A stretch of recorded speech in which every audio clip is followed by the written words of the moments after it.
अब भाई last class में ज्योमेट्रिकल आइसोमर्स का नोमेनक्लेचर की बात कर रहे थे।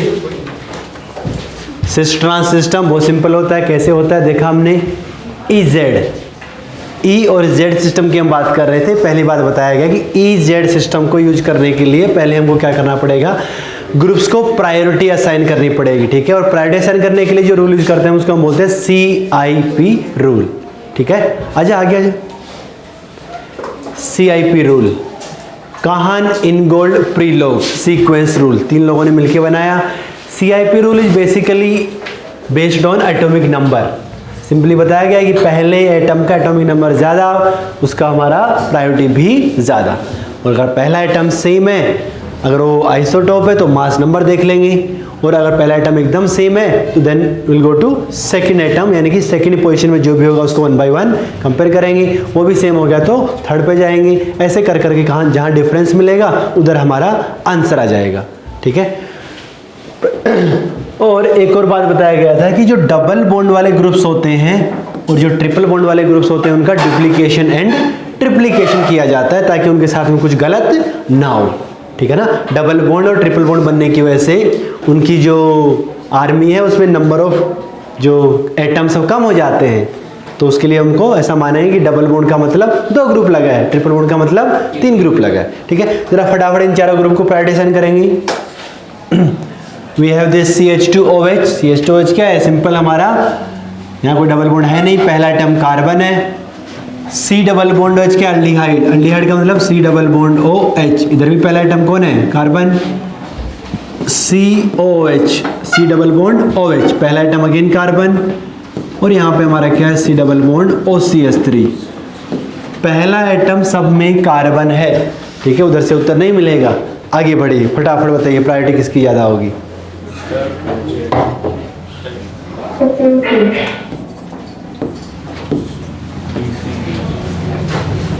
बोलो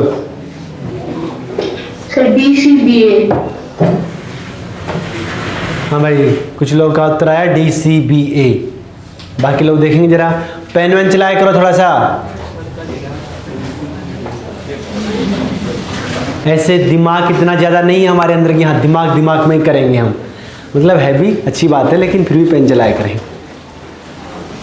हो गया, हो जाना चाहिए, कोई बहुत बड़ी बात लग नहीं रही इसको देख के, इतना आसान है भाई। पहला एटम सेम है तो क्या करेंगे, हम देख लेंगे सेकंड पोजीशन पे क्या क्या एटम रखा हुआ है। जरा इसमें सेकंड पोजीशन की बात करें तो बताओ कौन है इस कार्बन के ऊपर, एक ऑक्सीजन दिख रहा है, 2 हाइड्रोजन, चाहो तो लिख लो, एक ऑक्सीजन है 2 हाइड्रोजन है, ठीक है। इसमें लिखेंगे तो बताओ क्या लिखेंगे, 2 ऑक्सीजन और 1 हाइड्रोजन, डबल बॉन्ड है तो मतलब 2 ऑक्सीजन और 1 हाइड्रोजन। या तो इसका हाइपोथेटिकल इक्विवेलेंट ड्रॉ कर लो, है ना, लेकिन हमने क्या बोला कि बिना हाइपोथेटिकल इक्विवेलेंट ड्रॉ के ही हम सोच तो सकते ही हैं। पहला एटम कार्बन है, दूसरे में 2 ऑक्सीजन और 1 हाइड्रोजन। अगर काम नहीं चलेगा तो फिर थर्ड पे जाएंगे, ठीक है। यहाँ पे क्या देखो, इधर 2 ऑक्सीजन, इधर 1 ऑक्सीजन, यानी कि तीनों ही ऑक्सीजन, और यहाँ पे भी क्या देखो, तीनों ही ऑक्सीजन, ठीक है। जब कंपेयर करेंगे तो पहले जो एटम है सेकंड पोजीशन में ऑक्सीजन ऑक्सीजन ऑक्सीजन, यहाँ तो ड्रॉ हो गया मामला। यहाँ पे क्या, हाइड्रोजन, यहाँ ऑक्सीजन, मतलब ये हार गया, और इन तीनों में ऑक्सीजन है तो मतलब इसका प्रायोरिटी क्या हो गया हमारा 4, सब चला गया। इन तीनों में कंपेयर करने के लिए फिर आगे जाएंगे, यहाँ हाइड्रोजन है, यहाँ ऑक्सीजन और यहाँ ऑक्सीजन, मतलब इसका भी फिक्स हो गया 3rd। अब इन दोनों में कंपैरिजन के लिए यहाँ पे उत्तर नहीं आएगा क्योंकि देखो 3 ऑक्सीजन और यहाँ पे भी 3 ऑक्सीजन। जब सेकंड पोजीशन पे सब कुछ सेम हो गया तो हम कहाँ जाएंगे, 3rd पोजीशन पे, अगले पे। अब कोई बच्चा बोला कि 3rd पोजीशन में क्या है, तो भाई या तो हम इसका हाइपोथेटिकल इक्विवेलेंट ड्रॉ कर लें, या बिना ड्रॉ किए हम सोचेंगे अगर, तो भैया आगे जाएंगे तो कौन मिलेगा, हाइड्रोजन, और इधर आगे जाएंगे तो कौन मिलेगा, कार्बन। तो सबको पता चल गया कि कार्बन तो हाइड्रोजन से जीत ही जाएगा, तो बिना ड्रॉ किए हमको आइडिया लग गया कि 1 2 3 4। नहीं समझ में आया, आ गया। लास्ट रूल है यहाँ पे हमारा, रूल नंबर 5, लोन पेयर। हमने देखा था कि कभी कभी नाइट्रोजन के ऊपर लोन पेयर भी आता है, तो जब लोन पेयर को प्रायोरिटी असाइन करना पड़ेगा तो लोन पेयर का तो कोई एटॉमिक नंबर होता नहीं है। हमने क्या बोला कि भाई एटॉमिक नंबर देखो, लोन पेयर में तो कोई एटॉमिक नंबर होता नहीं है, लोन पेयर तो क्या इलेक्ट्रॉन है, हवा है। उन्होंने क्या बोला कि lone pair is assigned as 0 atomic number. पर इस बात को कोई ये नहीं समझ लेगा कि लोन पेयर का एटॉमिक नंबर 0 होता है। क्या इसका मतलब ये हुआ क्या, लोन पेयर का कोई एटॉमिक नंबर होता नहीं है, लोन पेयर एटम नहीं है, लोन पेयर तो इलेक्ट्रॉन है। हाँ, लेकिन CIP रूल में उसको क्या मान लिया जाता है, 0, मतलब उसका प्रायोरिटी सबसे लास्ट, आखिरी में, लोन पेयर का नंबर सबसे आखिरी में लगेगा। ठीक है, अब देखो हमने कर लिया कि भाई कोई भी ग्रुप आपके सामने रखे, CIP रूल यूज करके वी कैन असाइन प्रायोरिटी। अब प्रायोरिटी असाइन करने के बाद अब हमको करना है कि जो भी हमारा कंपाउंड है या तो E होगा या तो Z होगा। जो भी आपके सामने आइसोमर रखा रहा है या तो E होगा या तो Z होगा। जैसे कि हमने ये वाला एग्जांपल देखा था, जैसे मान लो ये वाला FClBrI, इसमें GI हो रहा है, या तो इसको चेंज कर दो या तो इसको चेंज कर दो, इसको चेंज कर दो, I ऊपर Br नीचे, दोनों क्या आपस में ज्योमेट्रिकल आइसोमर। इनका नाम लिखने के लिए वी कैन नॉट यूज सिस और ट्रांस, क्योंकि यहाँ पे कोई सिमिलर ग्रुप नहीं है। Cis trans was based on similarity of group, लेकिन यहाँ पे कोई ग्रुप सिमिलर नहीं है तो we can use EZ। F और Cl में कौन, Cl ज्यादा F कम, Bri में I का प्रायोरिटी ज्यादा Br का कम, तो प्रायोरिटेशन कर दिया। नाउ हायर प्रायोरिटी ग्रुप 1 1 दोनों क्या है, सेम साइड। सेम साइड का मतलब टुगेदर, मतलब Z।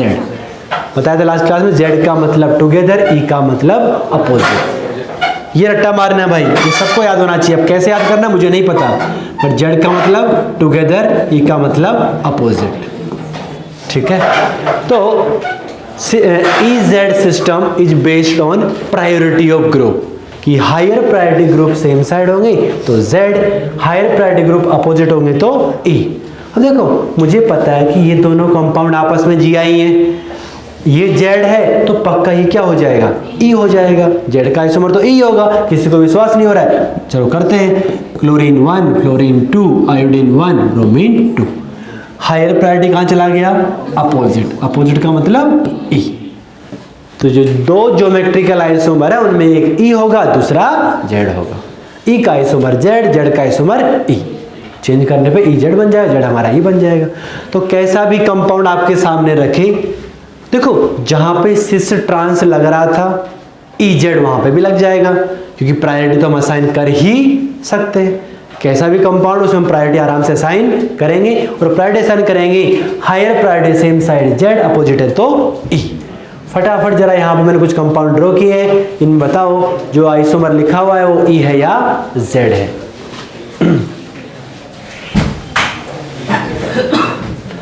वो ये पीछे कोने में मत घुसते जाओ, इधर आगे भी आ जाओ, इधर जगह है। देखिए टेबल खाली, सबसे आगे एक ये खाली।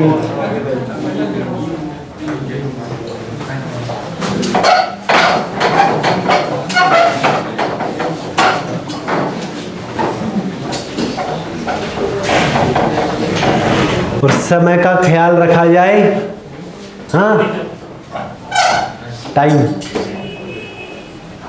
बोलो बोलो फटाफट आंसर बोलो सब लोग। पहला वाला क्या है, Z, दूसरा वाला Z, तीसरा चौथा,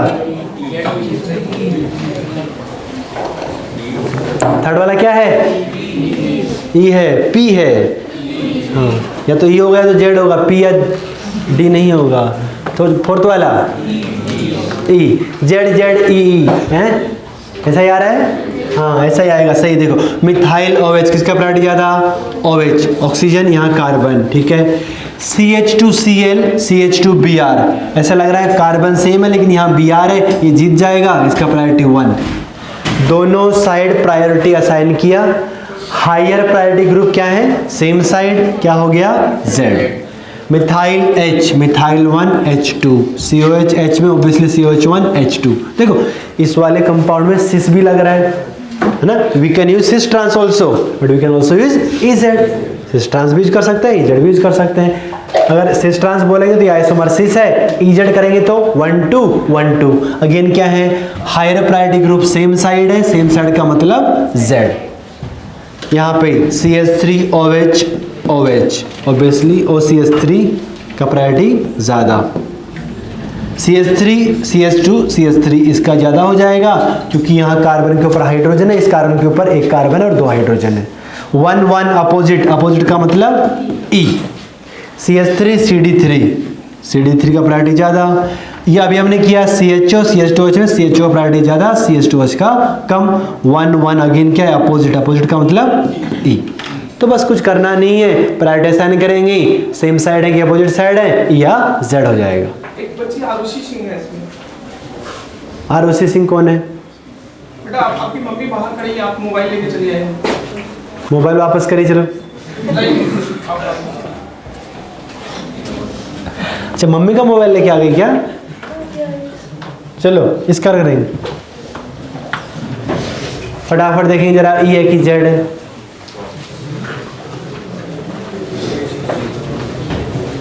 हवाबाजी नहीं चलेगा, थोड़ा दिमाग चलाएंगे, थोड़ा पेन चलाएंगे।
अरे अभी तो बंद कर ले।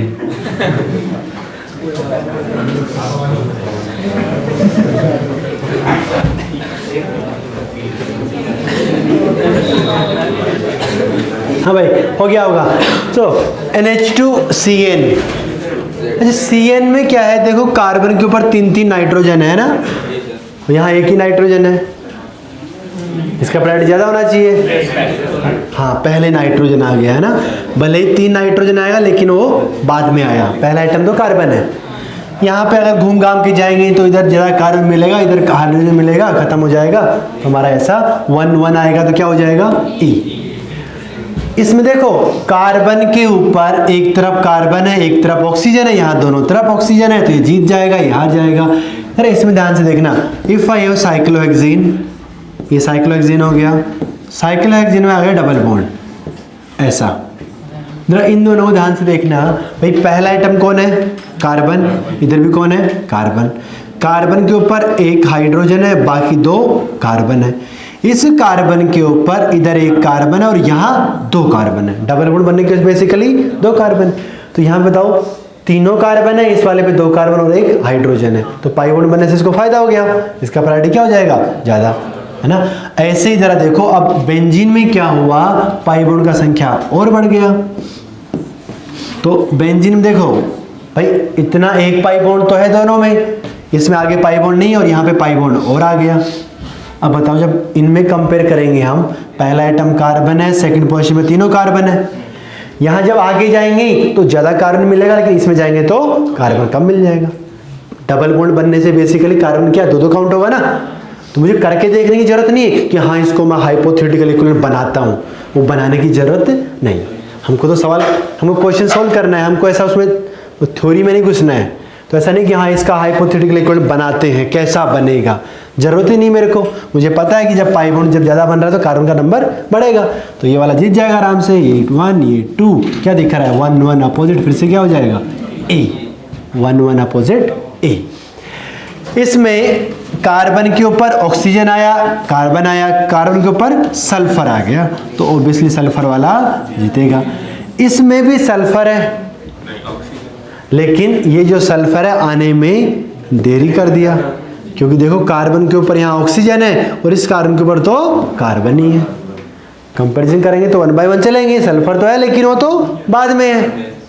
पहला आइटम कार्बन कार्बन, यहाँ पे कौन है कार्बन के ऊपर 2 ऑक्सीजन, यहाँ कौन है कार्बन ही, तो ऑक्सीजन वाला जीत जाएगा। तो भले ही सल्फर है लेकिन वो तो आने में देरी कर दिया, देरी से आ रहा तो फिर तुम लड़ाई पहले ही खत्म हो गई, देरी से आने में कोई फायदा नहीं है। 1 1 अपोजिट फिर से क्या है ई। अभी तक जो भी मैंने एग्जांपल देखा उसमें सिंपल एक पाई बॉन्ड था, कंपाउंड की शक्ल देखा हमने, प्रायोरिटाइजेशन किया और ई या जेड बोल दिया। अब कभी कभी क्या हुआ, कंपाउंड में एक से ज्यादा डबल बॉन्ड होंगे, 2 डबल बॉन्ड है, तो 2 डबल बॉन्ड है तो दोनों का ई जेड असाइन करना है मेरे को। तो भाई जब 2 पाई बॉन्ड है तो पहली बात इसका हम नंबरिंग करेंगे। कैसा नंबरिंग? IUPAC नंबरिंग, ताकि हम पोजीशन बता पाए कि हम कौन से पाई बॉन्ड की बात कर रहे हैं। कोई यहाँ बच्चा बोले एक का ई है एक का जेड है, या दोनों जेड, चलो दोनों ई है दोनों जेड है तो बात सही है। कोई बच्चा बोले एक का ई है एक का जेड है, भाई किसका ई किसका जेड कैसे बताएंगे? कुछ लिखना पड़ेगा साथ में। क्या लिखना पड़ेगा? उसका पोजीशन लिखना पड़ेगा। बताओ नंबरिंग कहाँ से करेंगे इसका, राइट से या लेफ्ट से? यहाँ से।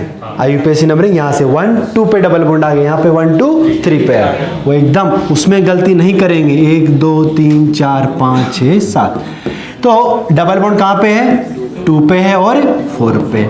जब इसका हम कॉन्फ़िगरेशन लिखेंगे तो ऐसा लिखेंगे 2E 4E 2E 4Z, जो भी आ रहा है मतलब। अब तो E और Z बताओ फटाफट, बताओ 2 वाला क्या है? इस कार्बन पे मिथाइल H, किसका प्रायोरिटी ज्यादा? मिथाइल का प्रायोरिटी ज्यादा। इस कार्बन पे H है और उधर कार्बन है, किसका प्रायोरिटी ज्यादा? कार्बन का प्रायोरिटी ज्यादा। 1 1 क्या है? अपोजिट है, क्या आ जाएगा ये? E। ठीक है, इस पे देखो हाइड्रोजन है ऊपर कार्बन है, भाई इस वाले कार्बन पे हाइड्रोजन है ऊपर कार्बन, ऊपर का प्रायोरिटी ज्यादा, हाइड्रोजन ऊपर कार्बन तो ऊपर का प्रायोरिटी ज्यादा। दोनों क्या है? सेम साइड, क्या है? Z। 2E 4Z। ठीक है, इस कंपाउंड में ऐसा लिखेंगे 2E 4Z। और अगर इसके आगे मैं इसका IUPAC नाम भी लिख दूंगा तो उसको हम बोलेंगे स्टीरियोकेमिकल नेम। ठीक है ना, 2E 4Z। एक से ज्यादा पाई बॉन्ड आएगा तो पोजीशन के साथ में कॉन्फ़िगरेशन लिखा जाएगा। बोलो है किसी को दिक्कत? EZ क्या होता है, कैसे असाइन करते हैं, कोई दिक्कत किसी को? ठीक है, तो अभी तक हमने सिंपली देखा कि सिस ट्रांस क्या होता है, EZ क्या होता है, कैसे असाइन करना है। देखो सुनने में ऐसा लगता है कि जो E वाला है, आपने बोला E का मतलब होता है अपोजिट। क्या अपोजिट? प्रायोरिटी वाले ग्रुप, हायर प्रायोरिटी वाले ग्रुप अपोजिट, तो E, और सेम साइड है तो Z। मतलब सुनने में ऐसा लगता है कि Z कुछ सिस जैसा है, E कुछ ट्रांस जैसा है। हाँ बोलो सर, ये 4Z कैसे आया? ये कैमरा ऑन करके कौन बैठा है? हाँ बोलो क्या? सर, ये 4Z कैसे आया? 4Z कैसे आया? 4 वाले का प्रायोरिटाइजेशन करेंगे, इस डबल बॉन्ड की बात कर रहे हैं। यहाँ बताओ 4th वाले कार्बन पे कौन है? H, ऊपर क्या है? कार्बन, किसका प्रायोरिटी ज्यादा? कार्बन वाले का। इधर में H और एक कार्बन, किसका ज्यादा? कार्बन का। देखो दोनों सेम साइड है इसलिए Z आ गया।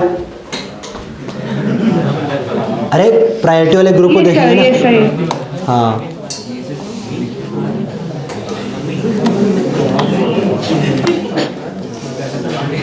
तो सुनने में कुछ ऐसा लग रहा है कि E वाला मतलब अपोजिट जैसा और Z वाला मतलब सिस जैसा। हाँ वो तो मुझे पता है, लेट हो गया है। मिल जा। तो ऐसा लग सकता है किसी को कि E मतलब ऐसा ट्रांस से जैसा कुछ होना चाहिए, अपोजिट होता है, और Z में क्या होता है? सेम साइड मतलब सिस जैसा। लेकिन भैया जरा सोच के देखो, सिस ट्रांस किसके बेस पे है? Similarity of group. EZ किसके बेस पे है? प्रायोरिटी। एक सिस्टम ग्रुप का सिमिलरिटी के बेस पे है, एक हमारा प्रायोरिटी के बेस पे। दोनों में कोई रिलेशन होना कोई जरूरी नहीं, दोनों अलग अलग बातें हैं। चला दो भाई इसका फैन। कहाँ से चलेगा?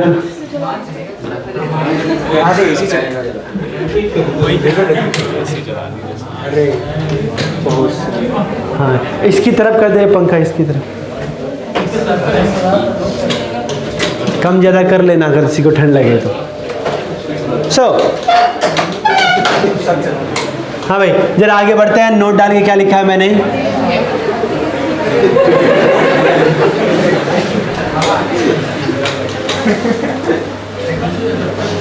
कम धीरे चलाओ।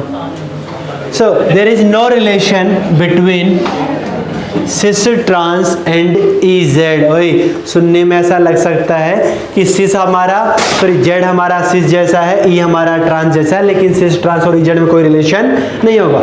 इस बात को प्रूव करने के लिए मैंने यहाँ देखो एक एग्जाम्पल लिया, दो एग्जाम्पल लिए। देखो इस वाले आइसोमर को ध्यान से देखो, F H methyl H, F के रेस्पेक्ट में क्या है ये ट्रांस है। एक ये वाला कंपाउंड देखो, एफ के रेस्पेक्ट में फिर से क्या है ये ट्रांस। ये दोनों अलग है क्योंकि यहाँ बी आर आ गया, यहाँ मिथाइल है। दो कंपाउंड है, ये भी ट्रांस है, ये भी ट्रांस है। जरा यहाँ पे ई जेड असाइन करते हैं, F1H2, F1 मिथाइल 2, क्या आ गया 1 1 अपोजिट। अब किसी बच्चे को लग सकता है कि ट्रांस वाला देखो ई आ रहा है, ट्रांस वाला ई आ रहा है। अच्छा इस ट्रांस को देखो जरा, FHBrF, ये क्या आ गया देखो 1 1 Z। तो ट्रांस वाला जरूरी नहीं कि ई आए, ट्रांस में भी ई और जेड, वो तो डिपेंड करेगा कि किसका प्रायोरिटी कम है किसका प्रायोरिटी ज्यादा। दोनों सिस्टम में कोई कनेक्शन नहीं। ऐसे देखो सिस वाला देखो, यहाँ सिस है, अगर ई जेड करेंगे तो 1 2 1 2 क्या आ गया जेड आ गया। तो किसी बच्चे को लगे कि हाँ देखो सिस जेड तो आ गया, सही तो बोला हमने, हाँ ये जेड आ गया। इसको देखो जरा, FHBrH, सिस तो ये भी है लेकिन ये क्या आ गया देखो E, 1 1 अपोजिट E। तो सिस आइसोमर में भी Z और E, सिमिलरली ट्रांस में भी Z और E, दोनों में कोई कनेक्शन नहीं, दोनों अलग अलग बातें, दोनों में कोई रिलेशन नहीं। सिस ट्रांस अलग है, E Z अलग है, जो बोले हमको असाइन कर सकते हैं, ठीक है ना, कोई दिक्कत नहीं होनी चाहिए। बोलो चलेगा। तो सिस ट्रांस हो गया, ई जेड हो गया। तीसरा सिस्टम हमारा उसको हम बोलते हैं सिन एंड एंटी। पहले भी बताया सिन और एंटी सिस्टम जो हमारा लगता है किसके लिए लगता है, ऑक्साइम्स। ऑक्साइम्स का मतलब कार्बन डबल बॉन्ड नाइट्रोजन, और नाइट्रोजन के पास क्या होगा एक lone pair. Compounds having C double bond N और N के ऊपर एक लोन पेयर रहेगा, सॉरी OH रहेगा एक लोन पेयर, तो उसको हम बोलते हैं ऑक्साइम। लास्ट क्लास में बताया कि ऑक्साइम कैसे बनता है कि अल्डिहाइड या कीटोन, अल्डिहाइड या कीटोन, इसका रिएक्शन कराते हैं किसके साथ, ये कंपाउंड NH2OH, क्या नाम होता है हाइड्रोक्सिल अमीन। अगर हम अल्डिहाइड कीटोन को रिएक्ट कराते हैं हाइड्रोक्सिल अमीन से, तो लास्ट क्लास में क्या देखा था हमने कि यहाँ से O, यहाँ से H2, पानी बाहर होके जुड़ जाएगा। इसका मैकेनिज्म क्या है, ये कैसे हो रहा है, इस बात से हमको फर्क नहीं पड़ता। अभी के लिए सिर्फ प्रोडक्ट कैसे बनता है, पानी बाहर होके जुड़ जाएगा। तो C double bond N, N के ऊपर OH जो बने उसको हम बोलेंगे ऑक्साइम।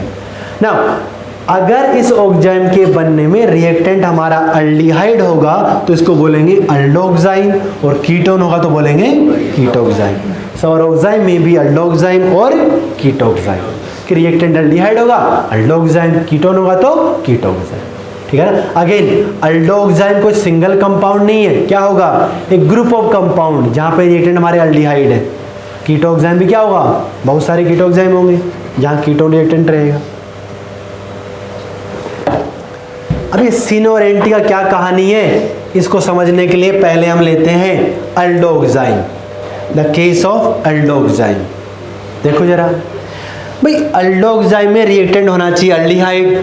दुनिया का सबसे छोटा अल्डिहाइड कौन होता है, फॉर्मल्डिहाइड, दोनों तरफ H, फॉर्मल्डिहाइड। देखो तो अगर मैंने यहाँ पे फॉर्मल्डिहाइड यूज किया तो आराम से पानी बाहर करके प्रोडक्ट बनाएंगे।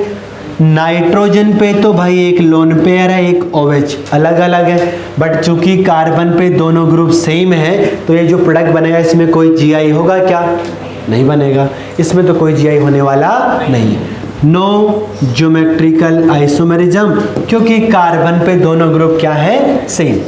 तो अगर मैं आपसे ये पूछूं कि बताओ इस रिएक्शन के दौरान कितने ऑर्गेनिक प्रोडक्ट्स बनेंगे, तो हम क्या जवाब देंगे 1, क्योंकि जो बन रहा है वो अकेला ही है, उसमें कोई आइसोमेरिज्म नहीं हो रहा है, राइट।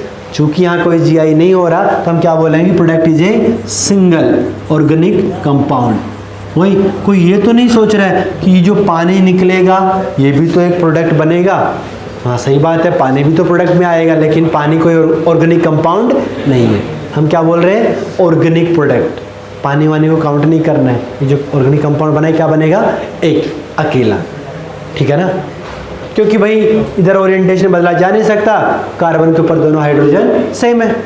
यानी कि फॉर्मल्डिहाइड से जो ऑक्साइड बना उसमें कोई जीआई होने वाला नहीं है। फॉर्मल्डिहाइड से जो ऑक्साइड बना उसमें कोई जीआई होने वाला नहीं। अब देखो, फॉर्मल्डिहाइड के अलावा दुनिया में जो भी एल्डिहाइड होता है उसमें क्या होता है, एक तरफ हाइड्रोजन एक तरफ कोई आर। भाई कार्बन के ऊपर एक तो हाइड्रोजन होगा, एक क्या होगा, कोई आर। फॉर्मल्डिहाइड में आर क्या होता है, एच, तो यहाँ जीआई नहीं हुआ। लेकिन जरा बताओ, अगर ये आर हमारा एच नहीं है, एच के अलावा और कुछ है, मिथाइल, इथाइल, फिनाइल, तो क्या इस कार्बन के दोनों ग्रुप अलग नहीं होंगे, क्या अलग होंगे? और अलग होंगे तो जो ऑक्साइड बनेगा उसमें हमेशा क्या होगा, जीआई होगा।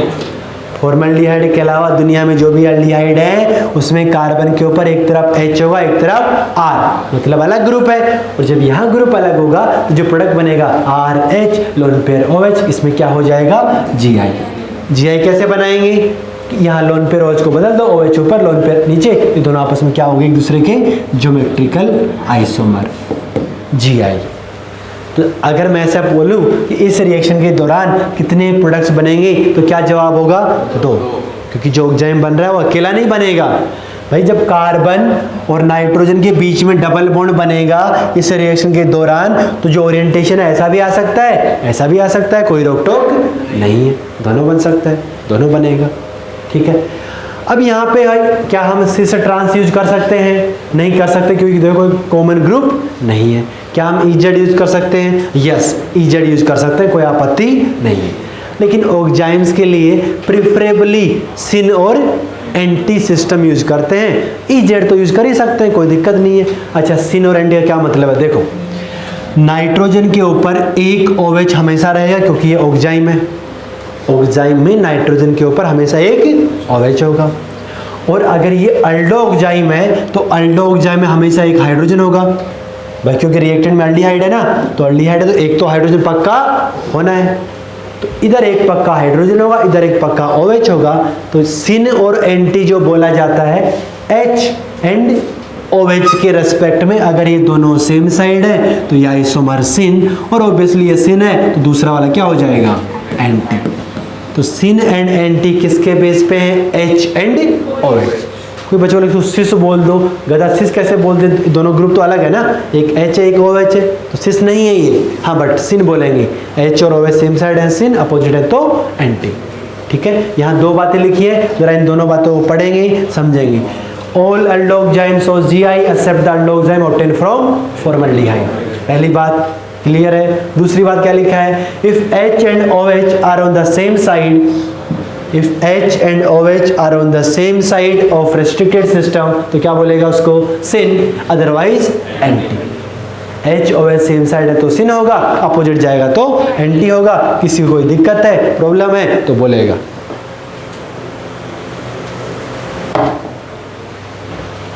अल्डोक्साइड का कहानी समझ में आता है, H और OH के बेस पे सिन या एंटी बोल देंगे।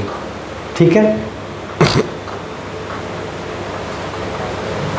दिक्कत है नहीं है।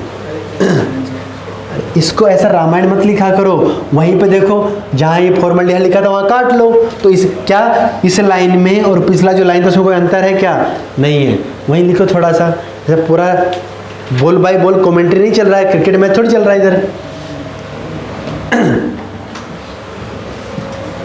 कीटोक्साइड, अब कीटोक्साइड में रिएक्टेंट कौन होगा, कीटोन होगा। कीटोन में अगेन 2 पॉसिबिलिटी है कि भैया ये दोनों आर सेम हो जाए, मतलब कैसा कीटोन हो जाए, सिमेट्रिकल। दोनों आर कार्बन पे सेम हो जाए मतलब सिमेट्रिकल। और अगर सिमेट्रिकल हो गया तो जरा बताओ जो प्रोडक्ट बनेगा अगेन क्या बनेगा, सिंगल प्रोडक्ट बनेगा, क्योंकि इधर तो कोई GI होने का सवाल नहीं है। ठीक है, नो GI, ये लिखा है सिमेट्रिक कीटोन के ऑक्साइड में GI होता नहीं है। सही बात है, कोई दिक्कत है ही नहीं, क्योंकि दोनों ग्रुप सेम है कार्बन पे। अगर दोनों ग्रुप अलग होंगे, एक R है एक R डैश है, मतलब अनसिमेट्रिकल कीटोन है। और अनसिमेट्रिकल कीटोन है तो इतना समझ में आना चाहिए कि यहाँ जो प्रोडक्ट बनेगा उसमें GI होगा। R डैश सामने कौन है, OH lone pair, OH lone pair को बदल दो, OH अगर नीचे लोन पेयर ऊपर, तो क्या बन गया इसका GI। तो पहली बात तो क्या बन गई, जो दोनों कंपाउंड आपस में एक दूसरे के GI। प्रोडक्ट कितने बनेंगे? 2। ठीक है, तो बस इतना समझ में आना चाहिए। सिमेट्रिक कीटोन कोई जीआई नहीं होगा ऑक्जाइम में, अनसिमेट्रिक है तो जीआई होगा। अनसिमेट्रिक कीटोन जीआई हो जाएगा। अब भाई सिन बोले कि एंटी बोले, सिन बोले कि एंटी बोले, ये कैसे डिसाइड करेंगे? नाइट्रोजन के ऊपर तो OH हमेशा होगा, सही बात है, लेकिन यहाँ कार्बन के ऊपर एक R है और एक R डैश है, और R और R डैश में तो भाई कोई फिक्स होता नहीं है, हो सकता है एक मिथाइल हो, दूसरा इथाइल हो, एक इथाइल हो, एक फिनाइल हो, कोई भी हो सकता है। अल्डोक्साइम में क्या था कि एक तरफ हमारा हाइड्रोजन फिक्स था, भाई यहाँ पे एक ग्रुप फिक्स था हाइड्रोजन, लेकिन यहाँ तो कोई अल्काइल ग्रुप फिक्स नहीं है। तो यहाँ पे हम ऐसा नहीं बोल सकते कि तुम सिस हो तुम ट्रांस हो, मतलब हमको बताना पड़ेगा कि R के रेस्पेक्ट में बोला जाए या R डैश के रेस्पेक्ट में। तो पहले हमको ये देखना पड़ेगा कि किसी बच्चे को R अच्छा लग रहा है, तो अगर उसको R अच्छा लग रहा है तो पहले वाला आइसोमर क्या बोल देगा? ROH सेम साइड मतलब सिन, और यहाँ लिखेगा कि सिन टू R, और ये क्या हो जाएगा? एंटी, ट्रांस नहीं एंटी। ऑब्वियसली एक सिन है तो दूसरा R होगा। किसी बच्चे को R डैश अच्छा लग रहा है तो कोई बात नहीं, आप R डैश के रेस्पेक्ट में लिख दीजिए। बताओ पहला आइसोमर क्या हो जाएगा? एंटी।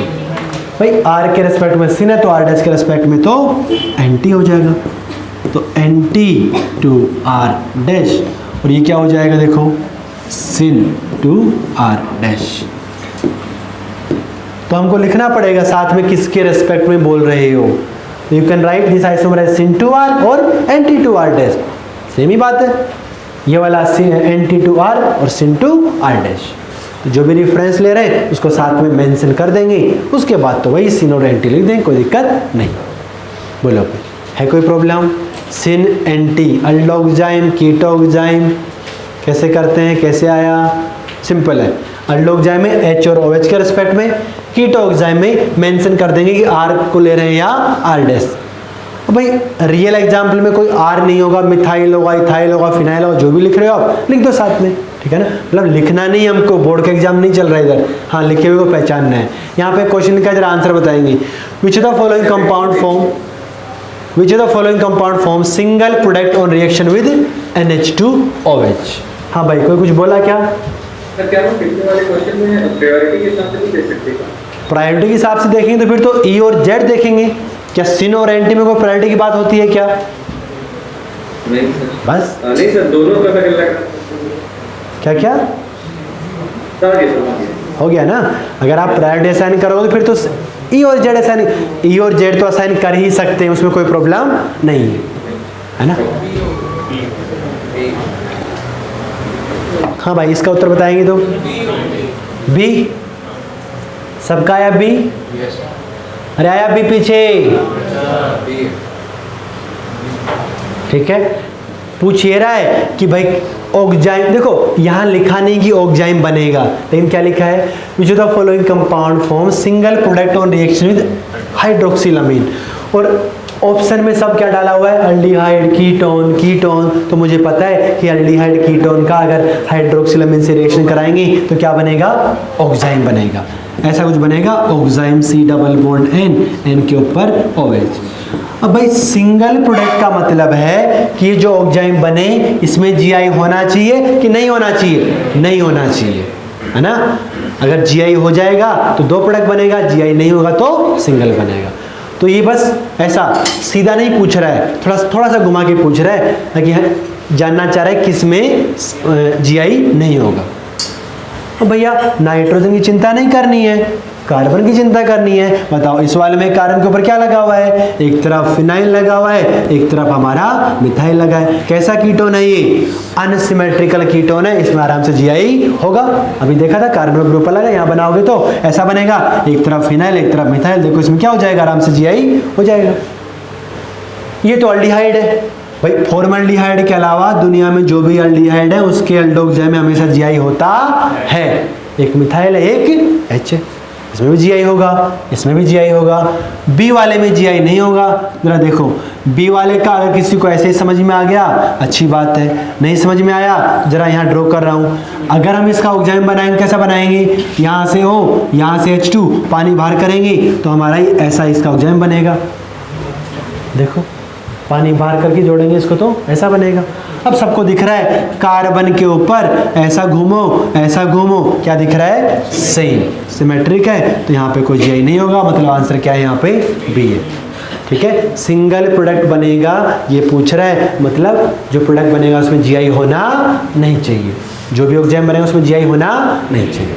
ठीक है, ठीक है।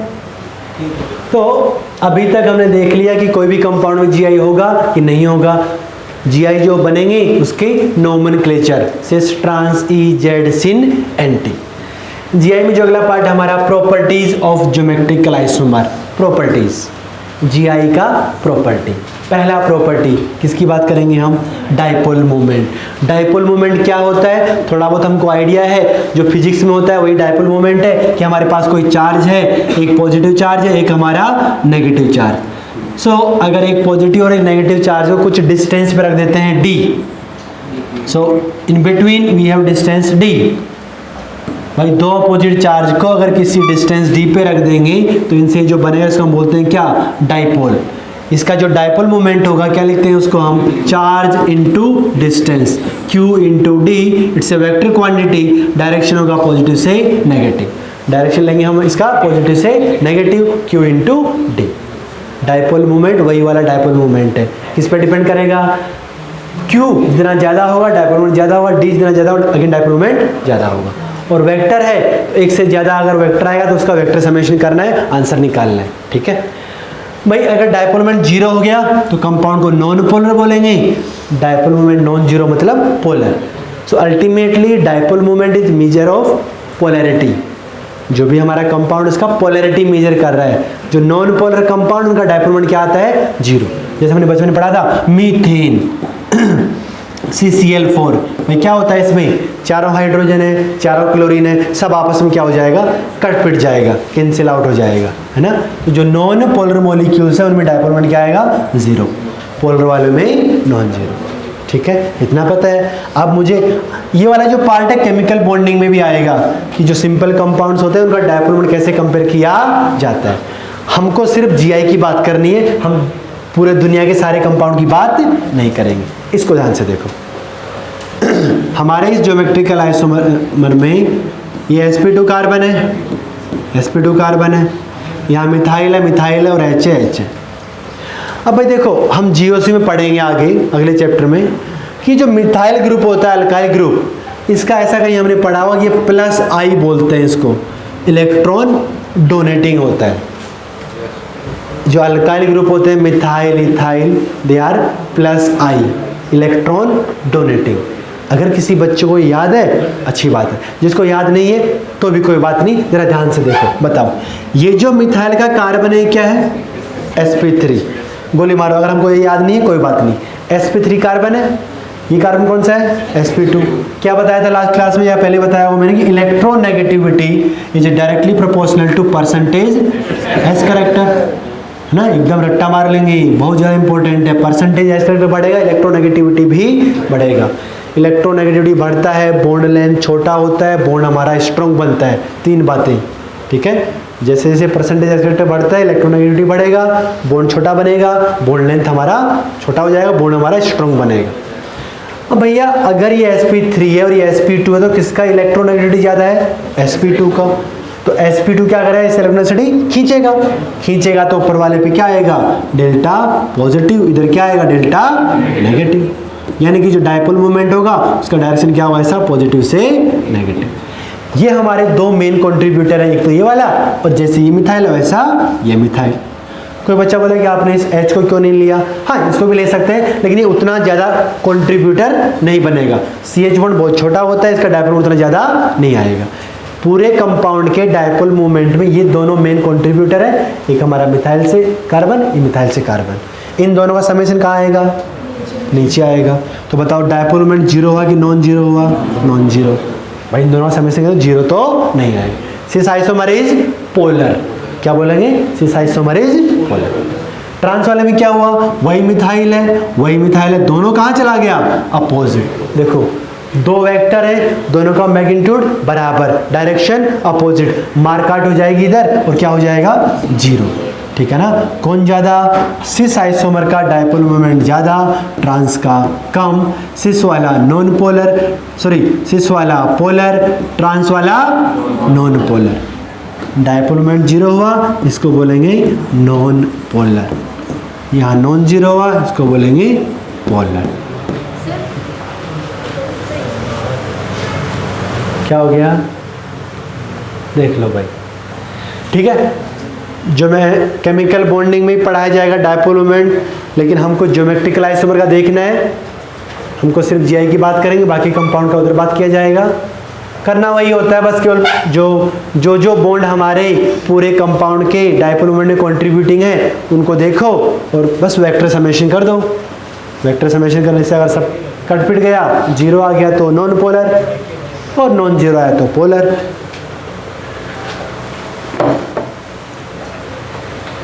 ठीक है क्या? यहाँ पे मिथाइल लगा हुआ था, अब मैंने क्या किया? क्लोरीन लगा दिया। अब सबको पता है कार्बन से ज़्यादा इलेक्ट्रोनेगेटिव होता है क्लोरीन, तो कार्बन से क्लोरीन क्या करेगा? इलेक्ट्रोनेगेटिविटी खींचेगा। तो अब इधर पॉजिटिव से नेगेटिव, डायरेक्शन हमारा उल्टा हो जाएगा, पॉजिटिव से नेगेटिव। क्लोरीन हमारा यहाँ इलेक्ट्रोनेगेटिविटी खींचता है तो क्लोरीन के ऊपर नेगेटिव आएगा। बताओ इन दोनों का समेशन करेंगे तो कुछ ऊपर की तरफ आएगा, तो इसका भी क्या है? डायपोल मोमेंट नॉन 0 आएगा, पोलर है। नॉन 0 आएगा, पोलर है। यहाँ पे कार्बन क्लोरीन, फिर से दोनों का मैग्नीट्यूड बराबर है, डायरेक्शन अपोजिट है, फिर से क्या हो जाएगा? 0। तो ट्रांस वाले का फिर से 0, सिस वाले का नॉन 0। किसका ज़्यादा? सिस का डायपोल मोमेंट ज़्यादा, ट्रांस का कम। सिस का डायपोल मोमेंट ज़्यादा, ट्रांस का कम। तो ऐसा लगा हमको, इन दोनों एग्जाम्पल को देख के हमको ऐसा लगा कि ट्रांस वाले का डायपोल मोमेंट 0 हो जाएगा, सिस वाले का हमारा नॉन 0। सिस का डायपोल मोमेंट ज़्यादा, ट्रांस का कम। लेकिन बहुत एक कॉमन सेंस वाली बात है यार, ट्रांस का 0 तभी होगा जब दोनों ग्रुप क्या होंगे? सेम। मान लो अगर क्लोरीन की जगह एक क्या हो जाता? ब्रोमीन। मान लो एक क्लोरीन की जगह कौन हो जाए? एक ब्रोमीन। तो ट्रांस तो अभी भी है ये। अब देखो ये दोनों वेक्टर वैसे तो अपोजिट है, पर दोनों का मैग्नीट्यूड बराबर नहीं होगा, तब ये क्या होगा? ये भी नॉन 0। तो ट्रांस का हमेशा 0 हो जाए, ये बात बिल्कुल भी सही नहीं। अगर ग्रुप सेम है, दोनों मिथाइल है, दोनों क्लोरीन है, तो ट्रांस वाले का 0 हो जाएगा, सिस वाले का नॉन 0। अब कहीं कहीं पे ऐसा किताब में लिख देगा ट्रांस आइसोमर का डायपोल मोमेंट 0 होता है, सिस वाले का नॉन 0 होता है। मतलब हाँ, नॉर्मली ऐसा होता है, लेकिन हमेशा ऐसा हो जरूरी नहीं। और सिस का ज़्यादा है, ट्रांस का कम है, इन दोनों में ऐसा हो रहा है कि सिस का ज़्यादा है और ट्रांस का कम।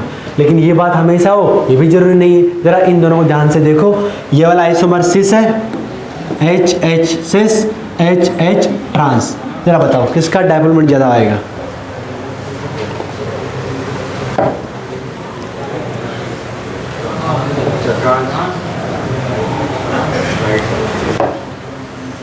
आराम से ज़रा देख लो, कोई बहुत बड़ी बात नहीं है।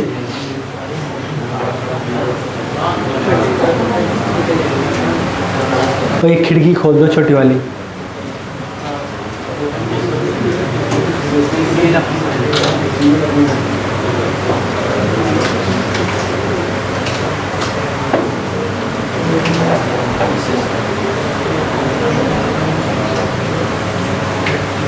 किसका ज़्यादा है? ट्रांस का। पिछले वाले में क्या था? दोनों ग्रुप का नेचर सेम था, दोनों क्लोरीन इलेक्ट्रॉन विड्रॉइंग, दोनों मिथाइल इलेक्ट्रॉन डोनेटिंग। यहाँ पे क्या किया? एक तो मिथाइल लगा दिया, इलेक्ट्रॉन डोनेटिंग बनता है, अभी देखा था पॉजिटिव से नेगेटिव। एक क्लोरीन है, इसका नेचर क्या? Electron withdrawing. दोनों ग्रुप का नेचर अलग हो गया, एक इलेक्ट्रॉन देने वाला, एक खींचने वाला है। इन दोनों का समेशन करेंगे तो कुछ नॉन 0 आएगा। ठीक है, कैसे आएगा? ये वाला इसको इधर लाएंगे, कुछ एंगल आएगा 120 टाइप का, इधर हमारा पॉजिटिव से नेगेटिव, पॉजिटिव से नेगेटिव। ठीक है, दोनों अपोजिट हैं ग्रुप, लेकिन दोनों का डायपोल मोमेंट क्या है, सेम डायरेक्शन में हो गया, तो नॉन जीरो तो यहाँ पे भी होगा और इसका समेशन ऑब्वियसली ज़्यादा होगा, यहाँ पे एंगल क्या है, जीरो। इन दोनों वेक्टर का एंगल जीरो है, यहाँ पे कुछ एंगल आएगा, ठीक है। तो ट्रांस का कम होता है, जरूरी नहीं है, ट्रांस वाले का ज़्यादा हो गया सिस से। कब होगा ऐसा, जब एक ग्रुप डोनेटिंग हो दूसरा विड्रॉइंग। एक ग्रुप इलेक्ट्रॉन देने वाला है तो और एक खींचने वाला है, दोनों में क्या हो जाएगा, ऐड हो जाएगा। मिथाइल इलेक्ट्रॉन डोनेटिंग है, क्लोरीन हमारा विड्रॉइंग है। तो यहाँ पे क्या हुआ, ट्रांस वाले का ज़्यादा हो गया, सिस वाले का कम। तो यानी कि ऐसा बोलना कि सिस वाले का ज़्यादा होगा, ट्रांस का कम होगा, या ट्रांस वाले का जीरो होगा, सिस वाले का नॉन जीरो होगा, ये सब बातें बेवकूफ़ वाली हैं, ऐसा कोई ज़रूरी नहीं है। तो डिपेंड करता है ग्रुप हमारे क्या लगे हैं। हाँ, बट नॉर्मली सिमिलर ग्रुप लगेंगे, दोनों मिथाइल दोनों क्लोरीन, तब ऐसा हो रहा था कि ट्रांस का ज़्यादा ट्रांस का कम, और यहाँ पे क्या होगा, ट्रांस का ज़्यादा सिस का कम। ठीक है, आराम से जो भी ग्रुप है उसको देख लेंगे, कोई दिक्कत नहीं है। हाँ बोल, कुछ बोल रही है क्या, तो हाथ को खड़ा करिए। दूसरा प्रॉपर्टी, सोल्युबिलिटी इन पानी। अगर कंपाउंड्स को उठा के पानी में घोलेंगे तो किसका सोल्युबिलिटी ज़्यादा होगा, मतलब कौन ज़्यादा घुल जाएगा। बचपन में पढ़ा था लाइक ही डिजोल्व्स लाइक, है ना, पोलर में पोलर वाले घुलते हैं, नॉन पोलर में नॉन पोलर घुलता है। और पानी कैसा सॉल्वेंट है, पोलर। पानी बहुत ज़्यादा पोलर है, वाटर इज ये पोलर सॉल्वेंट। क्यों पोलर है, सबको पता है, ऑक्सीजन का इलेक्ट्रोनेगेटिविटी ज़्यादा होता है, इसके पास क्या है, दो लोन पेयर भी हैं, डेल्टा नेगेटिव इधर डेल्टा पॉजिटिव। तो पानी हमारा काफ़ी ज़्यादा एक पोलर कंपाउंड है। तो जो नॉन पोलर चीज़ें उसको ये बहुत ज़्यादा घुलेगा नहीं, है ना। इसमें कौन घुलेगा, जिसका पोलैरिटी ज़्यादा होगा, खुद भी पोलर है। अब भैया पोलैरिटी किसका ज़्यादा होगा, जिसका डायपोल मोमेंट ज़्यादा होगा कि जिसका डायपोल मोमेंट कम होगा, ज़्यादा होगा। जाहिर सी बात है, डायपोल मोमेंट हमारा पोलैरिटी मेजर कर रहा है ना, तो जिसका डायपोल मोमेंट ज़्यादा उसका पोलैरिटी भी ज़्यादा, और पोलैरिटी ज़्यादा तो पानी में सोल्युबिलिटी भी ज़्यादा। तो solubility in water directly proportional to dipole moment. जो नॉन पोलर वाले हैं या जो लेस पोलर हैं वो कम घुलेंगे, जो पोलर हैं वो हमारे ज़्यादा घुलेंगे। तो यहाँ तो बस डायपोल मोमेंट पता है तो पानी में सोल्युबिलिटी भी पता है। अब कभी कभी यहाँ थोड़ा सा गेम खेल जाएगा, वो पानी की जगह लिख देगा ऑर्गेनिक सॉल्वेंट। ऑर्गेनिक सॉल्वेंट का मतलब साइक्लोहेक्सेन, बेंजीन, कोई भी ऐसा ऑर्गेनिक कंपाउंड। और ऑर्गेनिक सॉल्वेंट का मतलब नॉन पोलर या लेस पोलर। तो ये नॉन पोलर है। अब बताओ इसमें कौन ज़्यादा घुलेगा, जिसका डायपोल मोमेंट कम है कि ज़्यादा है, कम है। तो मामला क्या हो जाएगा, उल्टा। जिसका डायपोल मोमेंट कम वो हमारा ऑर्गेनिक सॉल्वेंट में ज़्यादा घुलेगा। पानी की जगह अगर कोई ऑर्गेनिक सॉल्वेंट चिपका देगा तो मामला पलट जाएगा। नहीं समझ में आता है, भाई पानी समझ में आ गया तो ये भी समझ में आ जाएगा, दोनों में क्या ही अंतर है, सॉल्वेंट चेंज कर दिया बस। पानी पोलर है, ये नॉन पोलर है, ठीक है। तो अगर हमको डायपोल मोमेंट आता है तो सोल्युबिलिटी भी आता है, बात खत्म, ठीक है। तीसरा प्रॉपर्टी, बॉइलिंग पॉइंट। अब जरा बताओ बॉइलिंग पॉइंट क्या होता है, how do we define boiling point. ऐसा टेम्परेचर जहाँ पे बॉइलिंग हो जाती है,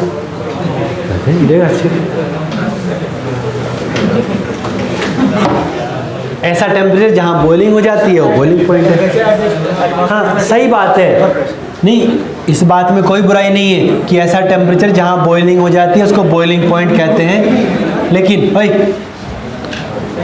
बॉइलिंग होता कब है, भाई बॉइलिंग होता कब है, जब वेपर प्रेशर हमारा बराबर हो जाएगा बाहर के प्रेशर की, एक्सटर्नल प्रेशर की। तो इस टाइम पे जो टेम्परेचर है वही क्या है हमारा बॉइलिंग पॉइंट। तो टेम्परेचर सॉल्यूशन नाम का एक चैप्टर है, वहाँ पे इसके बारे में थोड़ा डिटेल में पढ़ाया जाएगा। अभी हमको सिर्फ इतना पता होना चाहिए कि मान लो जब पढ़ा दिया है, पढ़ा दिया तो फिर तो पता होना चाहिए, अगर नहीं पता तो हम गधे हैं फिर तो। अच्छा बोला था, चलो अच्छी बात है, खुश रहो। हम सॉल्यूशन का ये पढ़ाएंगे। यहाँ मान लो कोई लिक्विड है ए, हाँ भाई, तो हम बात कर रहे हैं बॉइलिंग पॉइंट का। The temperature at which vapour pressure of a liquid becomes equals to external pressure, ठीक है। एक ऐसा टेम्परेचर जहाँ पे लिक्विड का जो वेपर्स है उनका जो प्रेशर हमारे बाहर के प्रेशर के बराबर हो जाएगा, तो उसको हम बोलेंगे बॉइलिंग पॉइंट। थोड़ा समझते हैं कि भाई यहाँ क्या होता है। वैसे तो मैंने बोला कि सॉल्यूशन चैप्टर की कहानी है, लेकिन थोड़ा सा समझ लेते हैं हम कि क्या मतलब है इसका। देखो, मान लो यहाँ पर कोई लिक्विड है ए, इसको हमने क्या किया, हीट करना शुरू किया। क्या होगा इसके यहाँ पे वेपर्स बनेंगे, जो लिक्विड हमारा कन्वर्ट होगा किसमें, वेपर में। हीट करेंगे, ज़्यादा ज़्यादा वेपर बनने लगेंगे, और ज़्यादा ज़्यादा वेपर बनेंगे तो वेपर का जो प्रेशर होगा वो भी क्या होगा, बढ़ेगा, है ना। और बाहर यहाँ कौन है, एटमॉस्फेरिक प्रेशर। अगर हम ऐसा खुले में हीट कर रहे हैं ना, खुले में हीट कर रहे हैं तो पी एक्सटर्नल क्या हो जाएगा हमारा, PATM। बाहर का प्रेशर का मतलब यहाँ पे एटमॉस्फेरिक प्रेशर। तो हीट किया, ज़्यादा ज़्यादा वेपर बनेंगे यहाँ पे। अभी बताओ, जब यहाँ वेपर्स बहुत कम है तो ऑब्वियसली वेपर्स का प्रेशर तो PATM के रेस्पेक्ट में क्या होगा, कम ही होगा। जब हीट करना शुरू किया तो क्या होगा, एक पॉइंट पे this vapour pressure will becomes equals to external pressure, यानी कि PATM। हमारा जो वेपर प्रेशर है वो हमारे एटमॉस्फेरिक प्रेशर के बराबर हो जाएगा। और जैसे ही ये टेम्परेचर पहुंचेगा, इस टेम्परेचर को हम बोल देंगे कि हमारा क्या आ गया, बॉइलिंग पॉइंट आ गया, पहली बात। अब देखो, बॉइलिंग पॉइंट का मतलब क्या है कि जब टेम्परेचर हमारा बॉइलिंग पॉइंट से कम था, जैसे मान लो यहाँ पानी ले लें हम, तो सबको पता है कि पानी में बॉइलिंग पॉइंट कब आएगा, 100 डिग्री। ये तो याद है ना, पानी का बॉइलिंग पॉइंट 100 डिग्री। मतलब अगर टेम्परेचर हमारा यहाँ 90 डिग्री है या 80 डिग्री है तो क्या होगा, जैसे जैसे हीट करेंगे टेम्परेचर क्या होगा, बढ़ेगा। लेकिन जैसे ही 100 डिग्री पहुंचेगा, अब टेम्परेचर बढ़ना बंद, ठीक है ना। बॉइलिंग पॉइंट पे जाते ही टेम्परेचर बढ़ना बंद हो जाएगा। अब जब हीट करेंगे, now more and more vapour will convert into, more and more liquid will convert into vapour. Phase change होगा, बॉइलिंग पॉइंट पे जाके टेम्परेचर बढ़ना बंद हो जाएगा। Phase change process constant temperature constant pressure पे होते हैं। तो अब इसके बाद टेम्परेचर नहीं बढ़ेगा। अब तुम जो भी हीट करोगे उससे क्या होगा, लेटेंट हीट में जाएगा, वो पानी हमारा वेपर में जाएगा। जब तक टेम्परेचर नहीं बढ़ेगा, जब तक हमारा पूरा पानी वेपर में ना चला जाएगा। और फिर अगर पूरा वेपर बन गया, उसके बाद हीट करेंगे तो फिर वेपर का टेम्परेचर हमारा बढ़ेगा। सो बस इतना समझ में आना चाहिए कि बॉइलिंग पॉइंट पे क्या हो जाता है, बाहर का प्रेशर वेपर प्रेशर के बराबर। और इस टेम्परेचर पे अगर हम और हीट देंगे तो फिर वो टेम्परेचर बढ़ना बंद हो जाएगा। क्या होगा, हमारा फेज चेंज होगा, vapour liquid will convert into vapours, ठीक है ना। अब देखो, हमको कहानी नहीं समझनी है, समझ में अच्छी बात है, नहीं समझा कोई बात नहीं। अब हमको देखना है कि बॉइलिंग पॉइंट कब कम होगा, कब ज़्यादा होगा। मान लो यहाँ पे लिक्विड है ए, तो जो ए के जो मॉलिक्यूल्स हैं इनके बीच में क्या फोर्स होगा, इंटर मॉलिक्यूलर फोर्स होगा। भाई यहाँ पे बहुत सारे ए के मॉलिक्यूल हैं, इनके बीच का जो फोर्स है उसको हम बोलते हैं inter molecular force. Inter molecular force, बताओ अगर मॉलिक्यूल्स के बीच का ये जो फोर्स है ये स्ट्रॉन्ग है, मतलब अच्छे से बंधे हुए हैं, जो इंटरमोलिकुलर फोर्स क्या है, ज़्यादा स्ट्रॉन्ग। तो बताओ जरा, इंटरमोलिकुलर फोर्स ज़्यादा होगा तो जो वेपर्स बनेंगे कम बनेंगे कि ज़्यादा बनेंगे, कम बनेंगे। तो वेपर प्रेशर क्या होगा, कम होगा। इंटरमोलिकुलर फोर्स जितना ज़्यादा होगा वेपर्स कम बनेंगे, वेपर प्रेशर भी कम होगा। यानी कि इस वेपर प्रेशर को PATM तक पहुंचाने के लिए हमको ज़्यादा हीट करना पड़ेगा, कम हीट करना पड़ेगा, ज़्यादा हीट करना पड़ेगा, क्योंकि वेपर्स क्या बन रहे हैं, कम बन रहे हैं। तो भाई बॉइलिंग कब होगा, जब वेपर प्रेशर हमारे PATM के बराबर हो जाएगा। तो अगर इधर इंटरमोलिकुलर फोर्स स्ट्रॉन्ग है तो हमको यहाँ ज़्यादा टेम्परेचर देना पड़ेगा ताकि वेपर्स बने, ताकि हमारा PATM के बराबर हो जाए वेपर प्रेशर। नहीं समझ में आया, यानी कि इंटरमोलिकुलर फोर्स ज़्यादा, बॉइलिंग पॉइंट भी ज़्यादा। तो बस एक लाइन रट्टा मार लेंगे, boiling point is directly proportional to intermolecular forces, क्योंकि जितना ज़्यादा इंटरमोलिकुलर फोर्स होगा हमारे वेपर्स कम बनेंगे, वेपर्स कम बनेंगे तो हमको इसको PATM तक ले जाना है, तो हमको ज़्यादा हीट देना पड़ेगा, टेम्परेचर को ज़्यादा बढ़ाना पड़ेगा। उल्टा सोच लेते हैं कि मान लो इधर हमारा जो फोर्स है वो वीक है। If intermolecular forces are weak, बताओ अगर मॉलिक्यूल्स के बीच का जो फोर्स ऑफ कम है, कमजोर है, तो वेपर्स बहुत आराम से बनेंगे, बहुत ज़्यादा बनेंगे, तो वेपर प्रेशर भी ज़्यादा होगा। और ऐसे लिक्विड को हम बोलते हैं मोर वोलेटाइल, जिसके वेपर्स आसानी से बन जाएंगे, इंटरमोलिकुलर फोर्सेस कम होंगे, उसको बोलेंगे हम ज़्यादा वोलेटाइल है। तो अगर वेपर आराम से बनेंगे, ज़्यादा बनेंगे, तो इसको हमको बॉईल कराने के लिए टेम्परेचर बहुत ज़्यादा देने की ज़रूरत नहीं, कम टेम्परेचर पे ही बॉइलिंग हो जाएगी। तो फोर्सेस वीक होंगे तो बॉइलिंग पॉइंट कम, फोर्सेस ज़्यादा बॉइलिंग पॉइंट भी ज़्यादा। यहाँ वही लिखा हुआ है इंटरमोलिकुलर फोर्सेस से डायरेक्टली प्रोपोर्शनल। ठीक है, एकदम रट्टा मार लेंगे, बहुत ज़्यादा काम आएगा। ठीक है, पूरे ऑर्गेनिक केमिस्ट्री में जब भी बॉइलिंग पॉइंट की कहानी आएगी, क्या देखेंगे? Intermolecular forces. अब देखो इंटरमोलिकुलर फोर्सेस क्या हो सकता है। मान लो हमारे पास एक मॉलिक्यूल है HCl मान लो लिक्विड फॉर्म में है, तो ये क्या है? पोलर है, delta positive delta negative, delta positive delta negative. HCl is a polar molecule. क्यों पोलर है? क्योंकि देखो ऐसा डाइपोल बन रहा है, हो गया। HCl क्या है? पोलर। सुना रहे ध्यान से, इन दोनों HCl के मॉलिक्यूल्स में अगर हम इंटरमोलिकुलर फोर्स की बात करें तो सबको पता है कि क्लोरीन के ऊपर डेल्टा नेगेटिव है, हाइड्रोजन के ऊपर डेल्टा पॉजिटिव है। इन दोनों में क्या होगा? अट्रैक्शन होगा, क्योंकि एक पॉजिटिव एक नेगेटिव है। इसको हम बोलते हैं ये भी डाइपोल, ये भी डाइपोल, मतलब dipole dipole interaction. In polar molecules एक पॉजिटिव डाइपोल, एक का नेगेटिव डाइपोल, उनके बीच में जो इंटरेक्शन होगा उसको हम बोलते हैं dipole dipole interaction. Again intermolecular forces chemical bonding में डिटेल में पढ़ाया जाएगा, लेकिन बेसिक आइडिया मैं बता रहा हूँ जो हमारे काम का है, जो पता होना चाहिए हमको। पोलर मॉलिक्यूल्स में क्या लगा? Dipole dipole interaction. ठीक है, दोनों डाइपोल बन गया। अब कुछ पोलर मॉलिक्यूल थोड़े स्पेशल होते हैं, जैसे कि पानी भी क्या है? पोलर है। ऑक्सीजन के ऊपर डेल्टा नेगेटिव, H के ऊपर डेल्टा पॉजिटिव। एक पानी ये हो गया, दूसरा पानी ये हो गया। Oxygen hydrogen delta positive delta negative delta positive. बताओ पानी की मॉलिक्यूल्स में भी क्या होगा? हाइड्रोजन का पॉजिटिव और ऑक्सीजन का नेगेटिव। यहाँ पे भी क्या है? यहाँ पे भी डाइपोल है, और इनके बीच में क्या होगा? ऐसा dipole dipole interaction, dipole dipole interaction होगा। अब देखो मैंने ऐसा क्यों बोला कि ये जो डाइपोल डाइपोल इंटरेक्शन थोड़ा स्पेशल है। देखो क्यों? क्योंकि यहाँ जो हाइड्रोजन है वो किससे जुड़ा हुआ है? Oxygen, fluorine, nitrogen.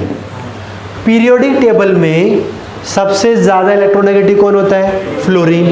फिर कौन होता है? ऑक्सीजन। फिर कौन होता है? नाइट्रोजन। तो ये तीनों हमारे ज़्यादा इलेक्ट्रोनेगेटिव हैं। और जब हमारा हाइड्रोजन ऑक्सीजन से या फ्लोरीन से या नाइट्रोजन से जुड़ेगा, तो ज़रा बताओ यहाँ जो डाइपोल बनेगा उसमें डेल्टा पॉजिटिव बहुत ज़्यादा नहीं होगा क्या? जब हाइड्रोजन हमारा ऑक्सीजन, फ्लोरीन और नाइट्रोजन से जुड़ेगा तो उसके ऊपर डेल्टा पॉजिटिव चार्ज काफ़ी ज़्यादा आएगा। और डेल्टा पॉजिटिव ज़्यादा आएगा तो यहाँ जो डाइपोल डाइपोल ये भी क्या बनेगा? स्ट्रॉन्ग बनेगा। इस तरह के डाइपोल डाइपोल इंटरेक्शन क्या बोल देते हैं हम? Hydrogen bonding. So hydrogen bonding is nothing but A special case of dipole dipole interaction, जब हाइड्रोजन हमारा नाइट्रोजन, ऑक्सीजन और फ्लोरीन से जुड़ा हो।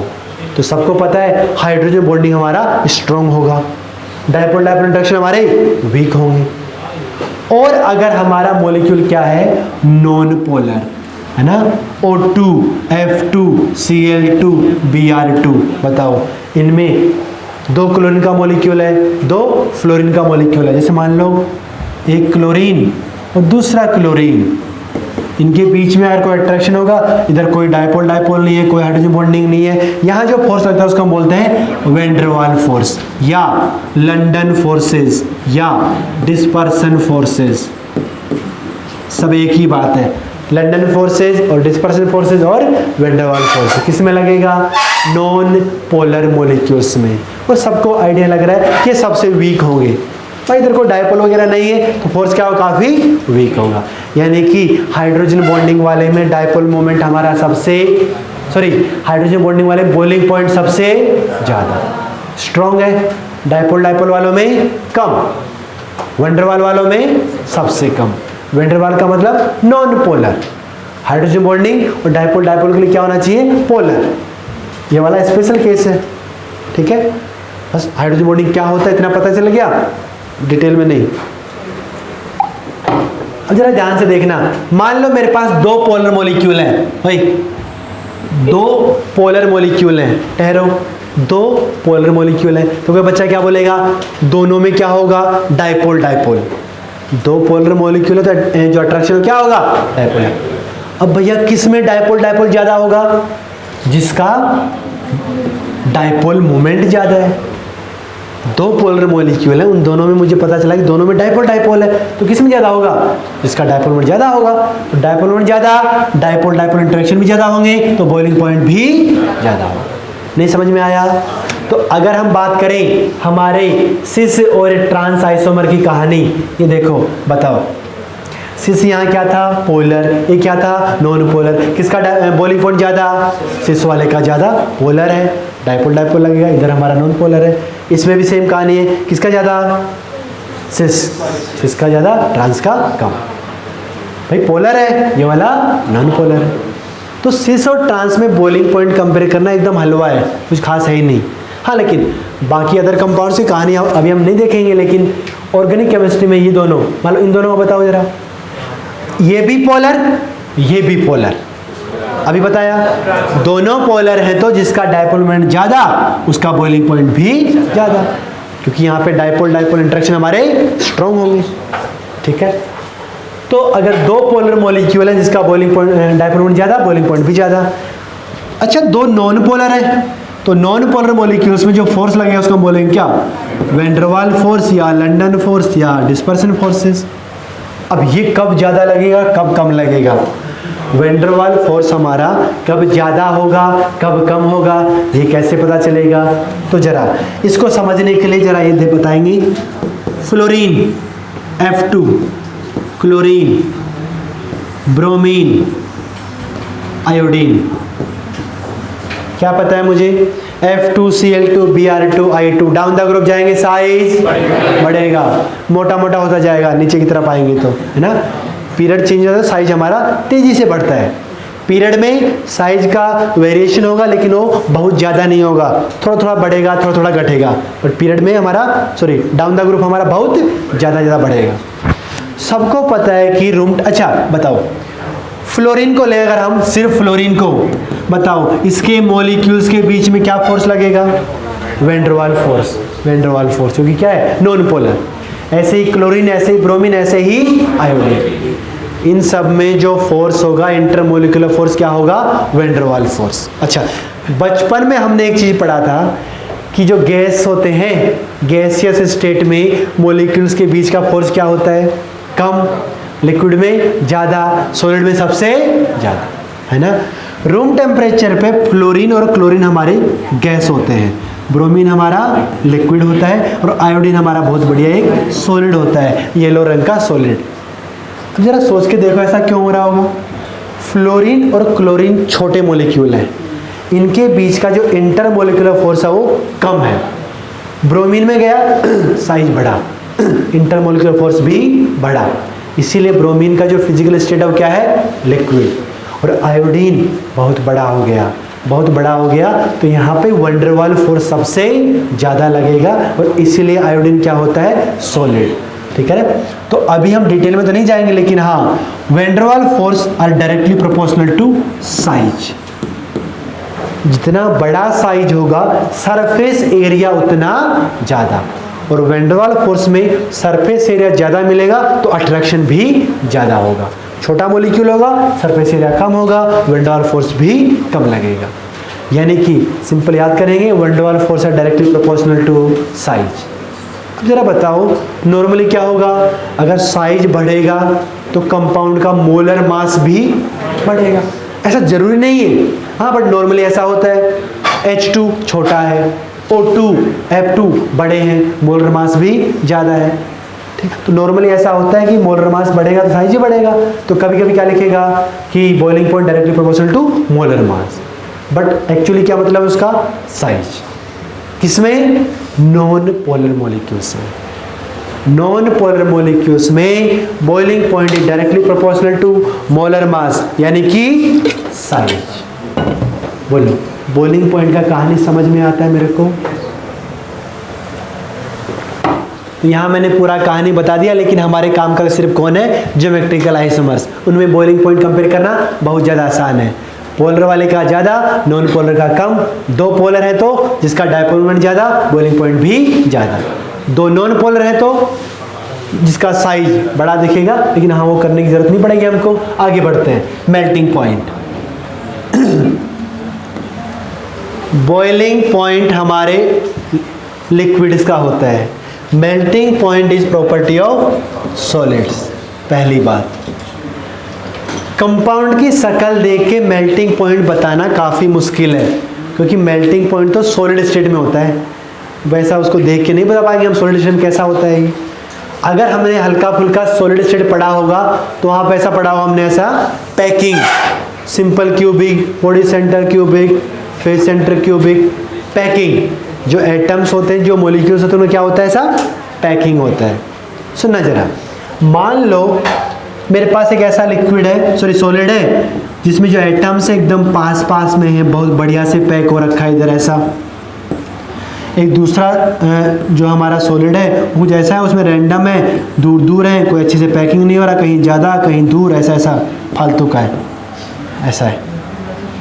मॉलिक्यूल्स ऐसे रैंडम बिखरे हुए हैं। हम क्या बोलेंगे? इधर पैकिंग अच्छा है कि बुरा है? अच्छा है। इधर पैकिंग अच्छा है, इसका पैकिंग फ्रैक्शन निकालोगे तो ज़्यादा आएगा। पैकिंग फ्रैक्शन का मतलब यहाँ जो खालिस्तान है, जो खाली जगह, खाली स्थान अलग अलग है, वो खालिस्तान भी। अच्छा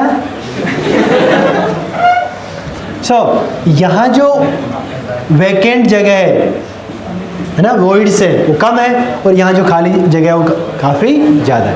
तो इसका पैकिंग फ्रैक्शन कम होगा, यहाँ पैकिंग फ्रैक्शन ज़्यादा होगा। बढ़िया से पैक हो रहा है। बताओ जरा, अगर ये बढ़िया से पैक हो रहा है, इन दोनों को उठा के मैंने हीट करना शुरू किया, कौन जल्दी मेल्ट होगा? ये वाला जल्दी मेल्ट होगा, क्योंकि यहाँ पे जो मॉलिक्यूल्स और जो एटम्स हैं वो ऐसा बिखरा हुआ है, उतना अच्छा पैकिंग है नहीं, तो इंटरमोलिकुलर फोर्स भी क्या होंगे? कम होंगे, जल्दी मेल्ट होगा। ये वाला थोड़ा देरी से मेल्ट होगा। पैकिंग जितना अच्छा होगा, मेल्टिंग करना उतना मुश्किल काम है ना। तो क्रिस्टल लैटिस में जितना बढ़िया पैकिंग हो, मेल्टिंग पॉइंट उतना ज़्यादा होगा। अब कंपाउंड की शक्ल देख के ये बताना कि तुम्हारा पैकिंग अच्छा है कि बुरा है, ये तो उतना आसान काम नहीं है। मुझे नहीं पता कि सॉलिड स्टेट में वो कैसा है, उसका है हेक्सागोनल SCP है कि CCP है, क्या है कैसा है, मुझे नहीं पता। हाँ, लेकिन फिर भी हम देख सकते हैं हल्का फुल्का कि हाँ भाई, जितना बढ़िया पैकिंग होगा मेल्टिंग पॉइंट ज़्यादा होगा, बेकार पैकिंग है तो मेल्टिंग पॉइंट कम होगा। अच्छा, एक और चीज़ होता है लैटिस एनर्जी। लैटिस एनर्जी सुना है क्या? नहीं सुना है? सुना है। देखो, what do you mean by lattice energy? अगर मेरे पास एक लैटिस है, यानी कि सॉलिड है, कौन? NaCl। चुप। अगर मेरे पास कौन है? 1 मोल NaCl सॉलिड होगा।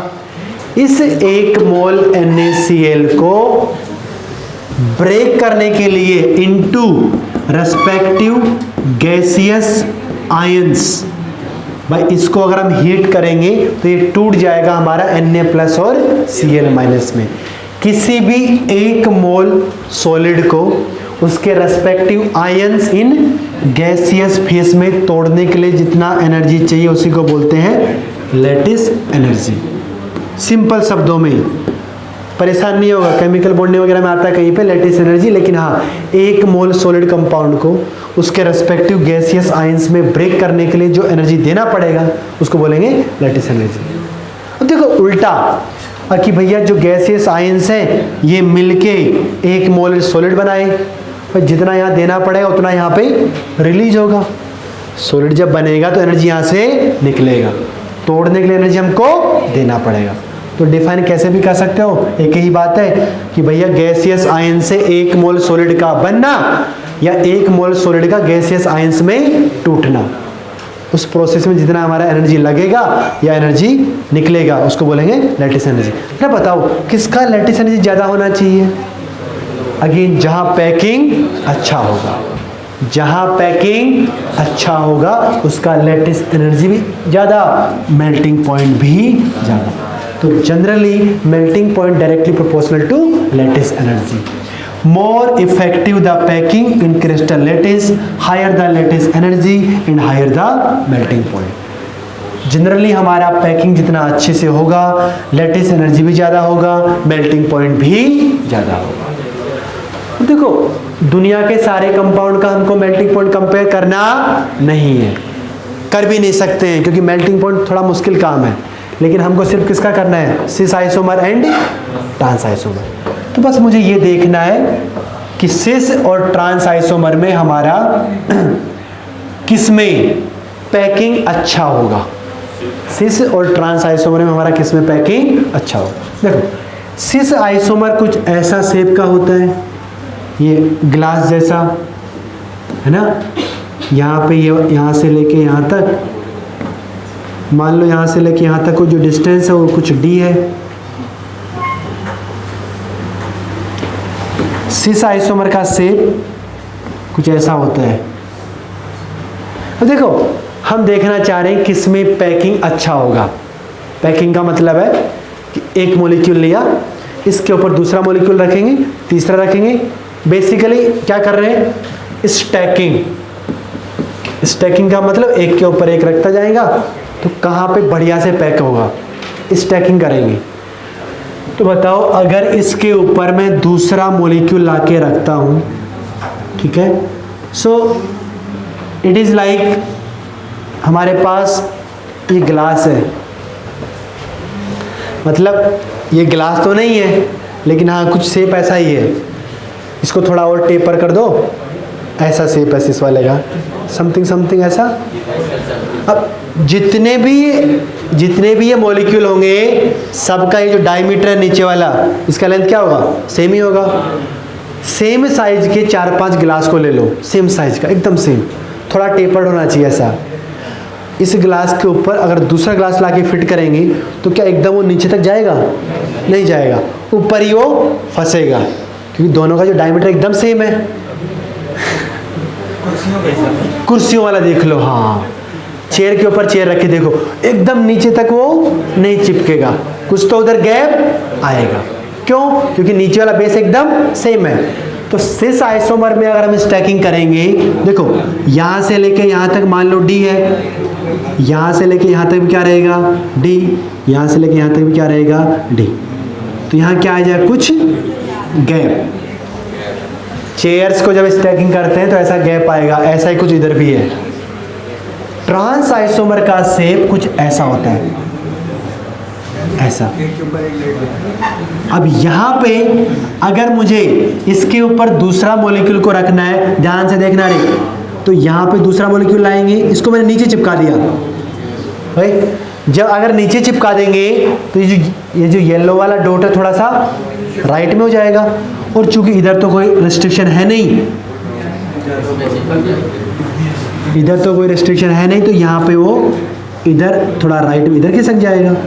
हो गया देखो,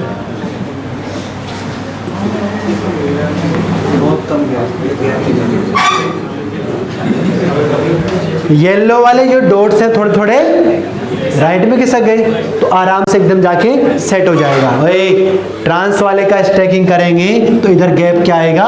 कम आएगा, एकदम चिपक जाएगा। किधर पैकिंग अच्छा है? ट्रांस में। मेल्टिंग पॉइंट किसका ज्यादा? ट्रांस का। और ये क्या होगा? ऑलवेज। ग्रुप क्या लगे उस बात से मुझे कोई फर्क नहीं पड़ता है, क्योंकि ये जो कहानी है किसका है? सॉलिड स्टेट का है। उधर क्या ग्रुप लगा है मुझे कोई फर्क नहीं पड़ता, मिथाइल है, क्लोरीन है, कुछ भी है। ट्रांस का नॉर्मली बॉइलिंग पॉइंट ज्यादा होगा, सॉरी मेल्टिंग पॉइंट ज्यादा होगा, इसका कम होगा। हाँ अगर ऐसा शेप है तो बस याद कर लेंगे समझ के। स्टैकिंग बढ़िया हो रहा है, पैकिंग हमारा बढ़िया हो रहा है, ट्रांस का मेल्टिंग पॉइंट ज्यादा, सिसका कम। बोलो है किसी को कोई प्रॉब्लम? तो अभी तक हमने 4 प्रॉपर्टी का बात किया, dipole movement, solubility, melting point, boiling point. अच्छा यहाँ पे एक क्वेश्चन लिखा है मैंने, ये नोट्स में भी लिखा है मैंने, लेकिन अभी इसको छोड़ देंगे, ठीक है। इसको GOC1 पढ़ लेंगे, उसके बाद करेंगे, ज़्यादा बेहतर समझ में आया। अभी छोड़ देंगे इसको, ठीक है। हाँ भाई, जरा यहाँ क्या हो गया, अच्छा इधर आ गया। अगला प्रॉपर्टी की बात करते हैं, स्टेबिलिटी। स्टेबिलिटी दुनिया में किसी भी चीज़ का स्टेबिलिटी देखना है, चाहे किसी कंपाउंड का, चाहे किसी इंसान का, क्या देखना होता है? एनर्जी, उसका एनर्जी, पोटेंशियल एनर्जी। एक ज़्यादा एनर्जेटिक इंसान होगा, वो क्या करेगा? ज़्यादा उछल कूद मचाएगा, कभी इधर कभी उधर, कभी क्या कर रहा है कभी, तो क्या बोलेंगे उसको? स्टेबल बोलेंगे, अनस्टेबल बोलेंगे? ऑब्वियसली अनस्टेबल बोलेंगे, है ना। अगर ज़्यादा एनर्जेटिक होगा तो इंसान क्या करेगा? ज़्यादा उछल कूद मचाएगा। कंपाउंड क्या करेगा? जल्दी रिएक्ट करेगा। जितना अनस्टेबल होगा, जितना उसका रिएक्ट करने का टेंडेंसी ज़्यादा होगा। अगर एनर्जेटिक नहीं है, कम एनर्जी है, चुपचाप एक कोने में पड़ा रहेगा, शांत, चुपचाप बैठ के पड़ेगा, कोई दिक्कत नहीं है। ऐसे जो कंपाउंड हमारा स्टेबल होगा तो उसका रिएक्ट करने का टेंडेंसी क्या होगा? कम होगा, पड़ा रहेगा चुपचाप। तो वही है, एनर्जी और स्टेबिलिटी दोनों क्या होते हैं? Inversely proportional. जो बचपन में पढ़ा था वही है, energy and stability they are inversely proportional. Potential energy कम होगा, स्टेबिलिटी ज़्यादा, एनर्जी बढ़ाएंगे तो स्टेबिलिटी कम हो जाएगा। अब भैया ये पोटेंशियल एनर्जी कैसे देखेंगे? किसके अंदर एनर्जी ज़्यादा है, किसके अंदर एनर्जी कम है? तो जरा इधर देखो, हमने बचपन में ऐसा पढ़ा था कि जो हाइड्रोजन होता है ना, वो हमारा एटॉमिक फॉर्म एग्जिस्ट नहीं करता है। हाइड्रोजन एटॉमिक फॉर्म एग्जिस्ट नहीं करता है ना। कैसे एग्जिस्ट करता है? H2 बॉन्ड बना लेता है, क्या बन जाता है? H2। तो ऐसे एग्जिस्ट नहीं करता है, ऐसे करता है। मतलब इस प्रोसेस में एनर्जी निकला होगा कि कंज्यूम हुआ होगा? निकला होगा। इधर एनर्जी हमारा क्या हो गया? रिलीज। सिस्टम से एनर्जी क्या हो गया? रिलीज।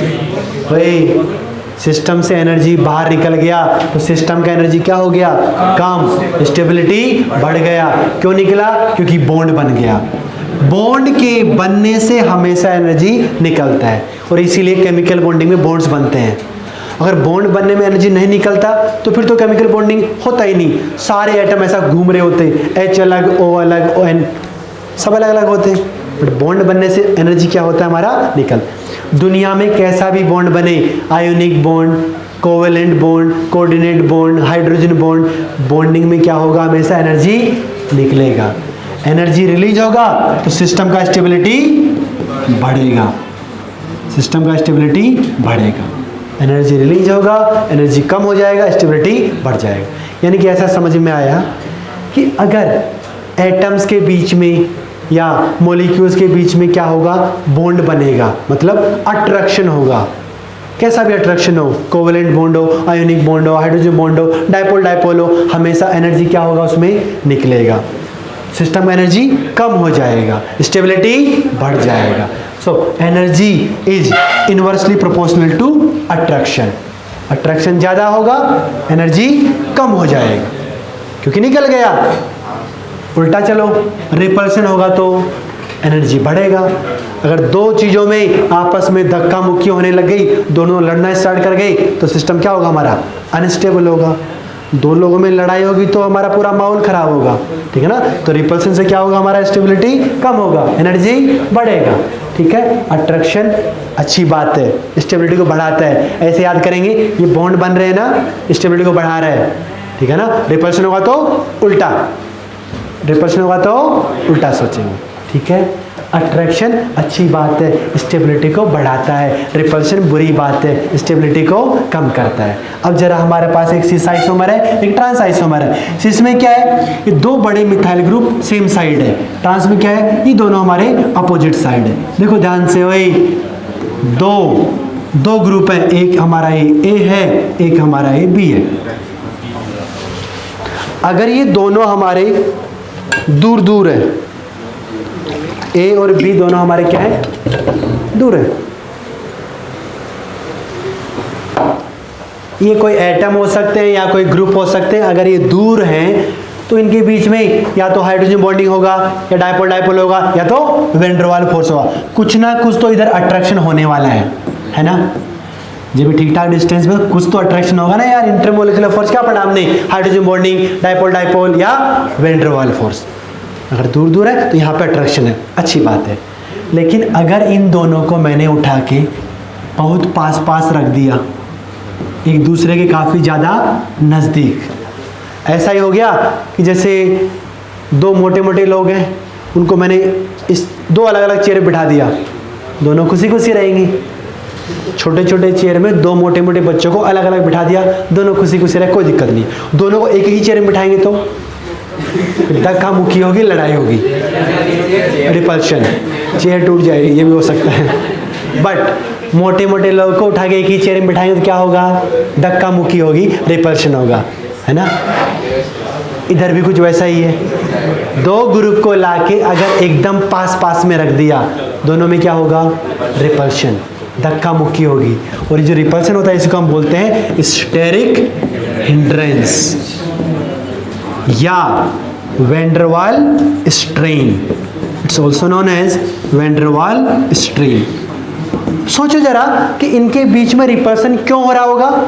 क्योंकि ये जो बाउंड्री है ना, ये जो बाउंड्री है वो क्या दिखा रहा है कि इसके जो इलेक्ट्रॉन्स है वो इस रीजन में है। ये जो बाउंड्री ए का कि भैया मेरे इलेक्ट्रॉन इस रीजन में है, इसका टेरिटरी है ये। बी वाले का कि मेरे इलेक्ट्रॉन इस रीजन में है। दोनों को मैंने इतना पास में कर दिया कि इनके इलेक्ट्रॉन्स जो आपस में क्या करने लग गए? ओवरलैप करने लग गए। भाई कोई भी ग्रुप हो, कोई भी एटम हो, वहाँ इलेक्ट्रॉन तो होंगे ना यार।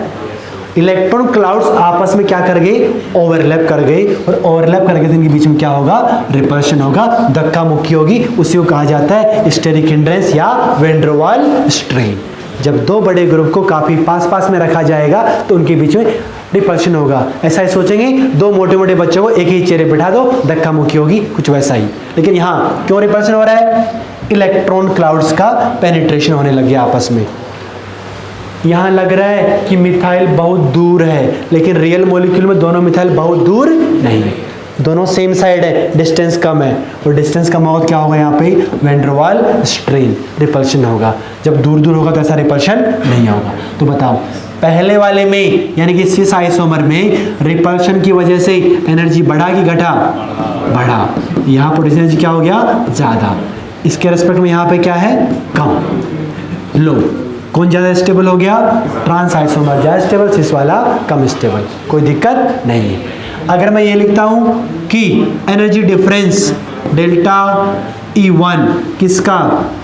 एनर्जी, पोटेंशियल एनर्जी किसका? सिस का ज़्यादा है, ट्रांस का कम है। डेल्टा E1 क्या दिखा रहा है? Energy difference between cis and trans. Cis का एनर्जी ज़्यादा होगा क्योंकि रिपल्शन आ गया, यहाँ पर रिपल्शन नहीं है तो एनर्जी इसका कम रहेगा। धक्का मुक्की होना, रिपल्शन होना बुरी बात है, एनर्जी को बढ़ाएगा, स्टेबिलिटी को कम करेगा। अब मैंने क्या किया? इसे मिथाइल की जगह लगा दिया आइसोप्रोपाइल, ई बड़ा ग्रुप, बहुत बड़ा ग्रुप। इन दोनों में रिपल्शन पहले से ज़्यादा होगा, कम होगा? ज़्यादा। तो सिस वाला आइसोमर काफ़ी ज़्यादा अनस्टेबल, ट्रांस वाला अगेन सिस वाले से ज़्यादा स्टेबल। स्टेबिलिटी कंपेयर करना बहुत आसान है, ट्रांस वाला ज़्यादा स्टेबल, रिपल्शन नहीं है, यहाँ रिपल्शन तो सिस वाला लेस स्टेबल है। कोई दिक्कत? यहाँ पे मैं अगर लिखता हूँ डेल्टा E2 कौन? सिस माइनस ट्रांस। इस केस में सिस और ट्रांस का जो एनर्जी डिफरेंस है उसको लिख दिया डेल्टा E2। बताओ डेल्टा E1 और डेल्टा E2 क्या रिलेशन होना चाहिए? थोड़ा सा सोच के बताएगा, हवाबाजी नहीं चलेगा।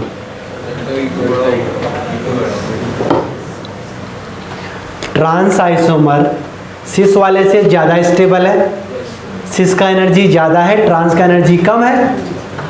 ऊपर वाले केस में दो मिथाइल है, जो एनर्जी का डिफरेंस है उसको मैंने लिखा डेल्टा E1।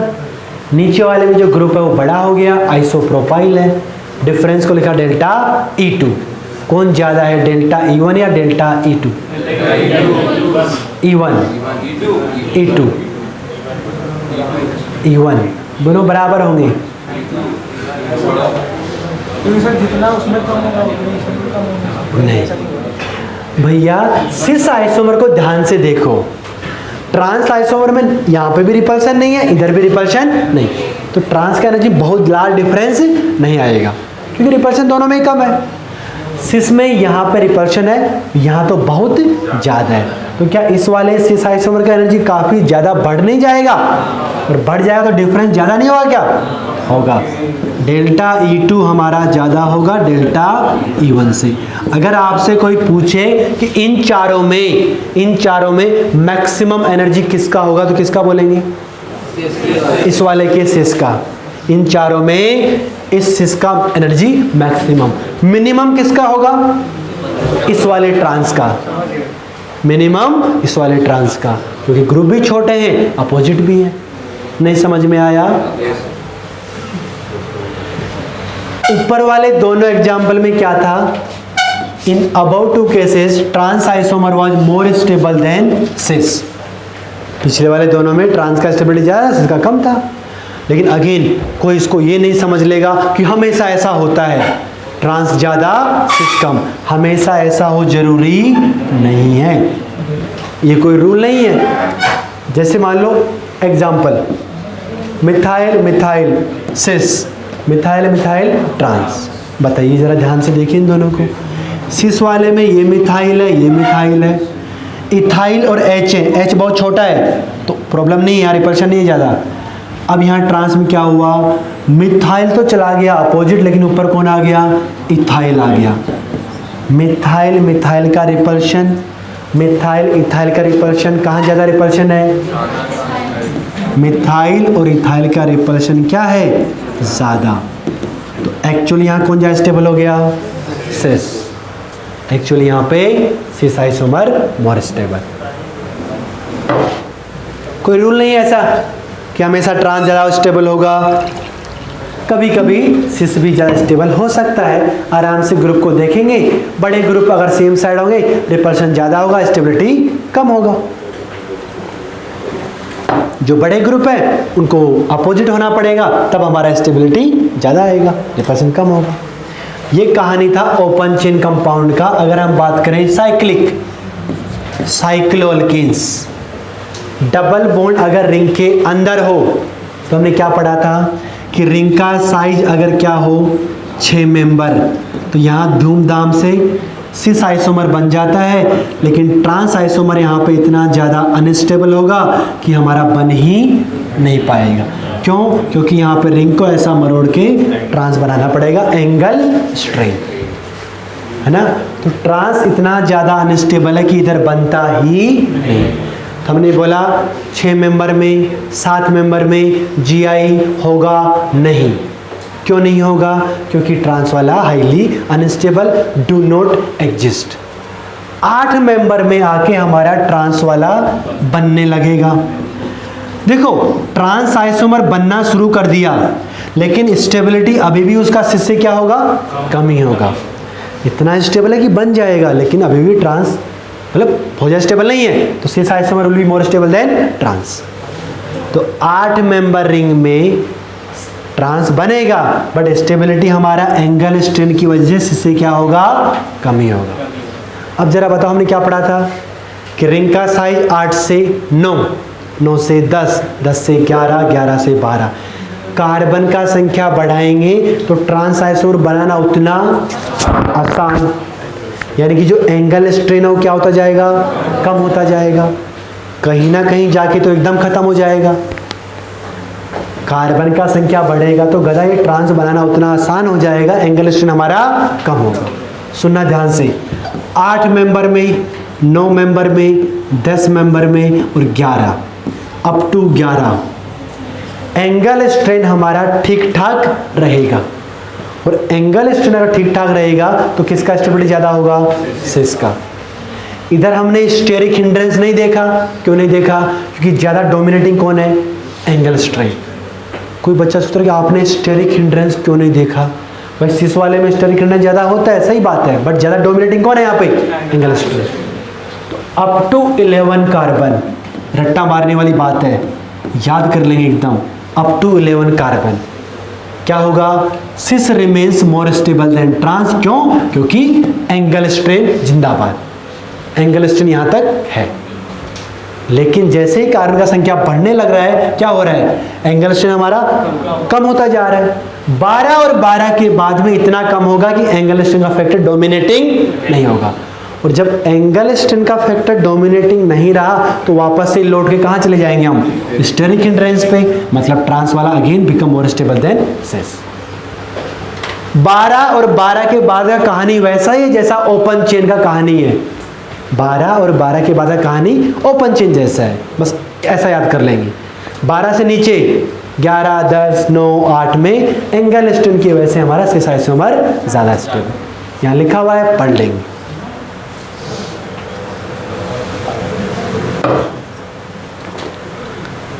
आया समझ में? ठीक है, स्टेबिलिटी की कहानी खत्म।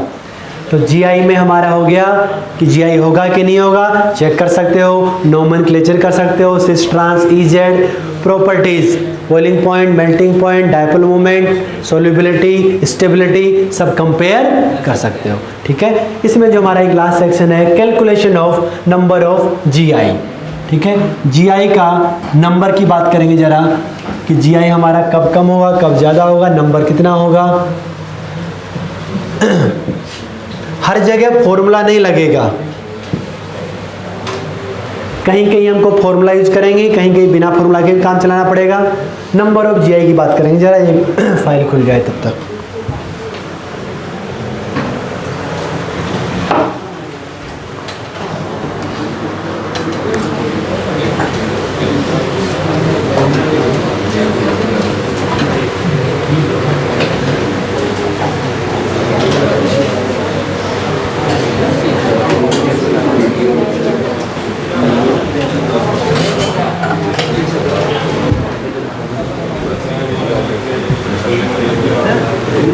भैया मॉड्यूल वॉड्यूल कर रहे हो ना, क्वेश्चन वोश्चन करते रहा करो।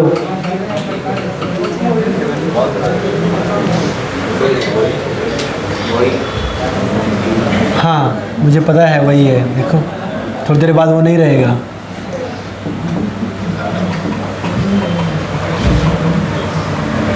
हाँ भाई, calculation of number of GI, simple cases में बिना कोई फॉर्मूला के काम चलेगा, कोई फॉर्मूला होता भी नहीं है। जैसे मान लो आपसे कोई पूछे इस कंपाउंड में कितना जीआई होगा, क्या बोलेगा, 2 होगा, क्योंकि रिंग के अबाउट जीआई होगा इधर, और एक सिस होगा, एक हमारा ट्रांस होगा। बनाने की जरूरत नहीं है, सबको पता है 2 होगा। इसमें बताओ, इसमें भी 2 होगा, रिंग के अबाउट सिस और ट्रांस 2। अब देखो इस कंपाउंड में जीआई बताना है।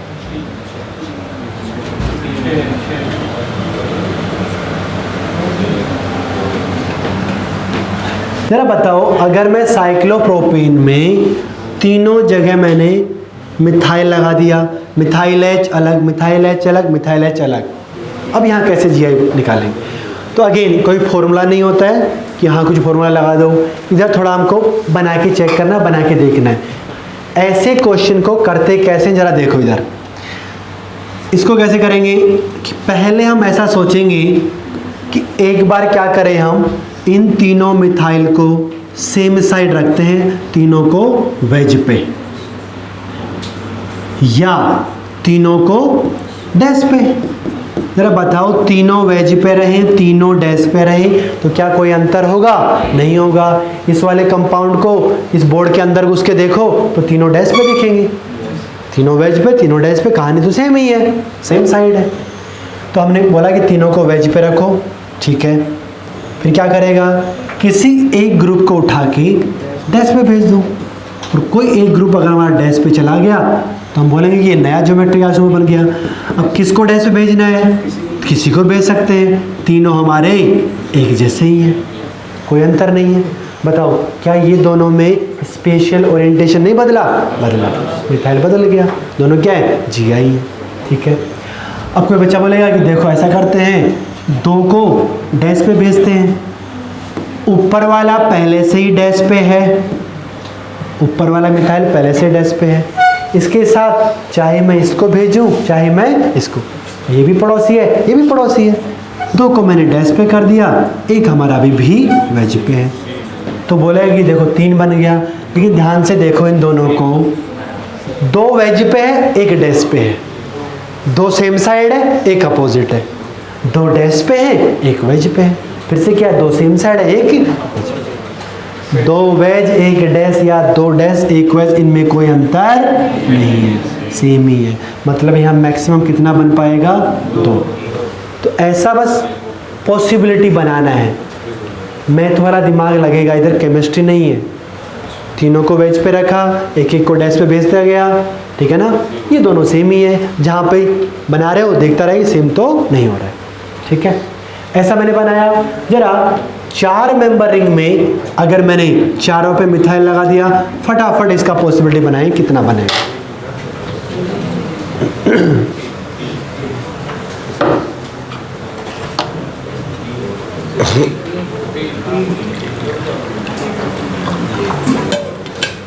अब इसका पॉसिबिलिटी बनाएंगे सब लोग।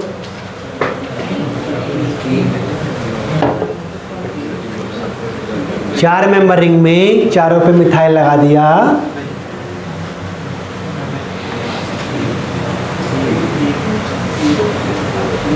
चार, तीन, तीन, चार, चार बनेगा। अब तो बना लो। सही में 4 नहीं नहीं,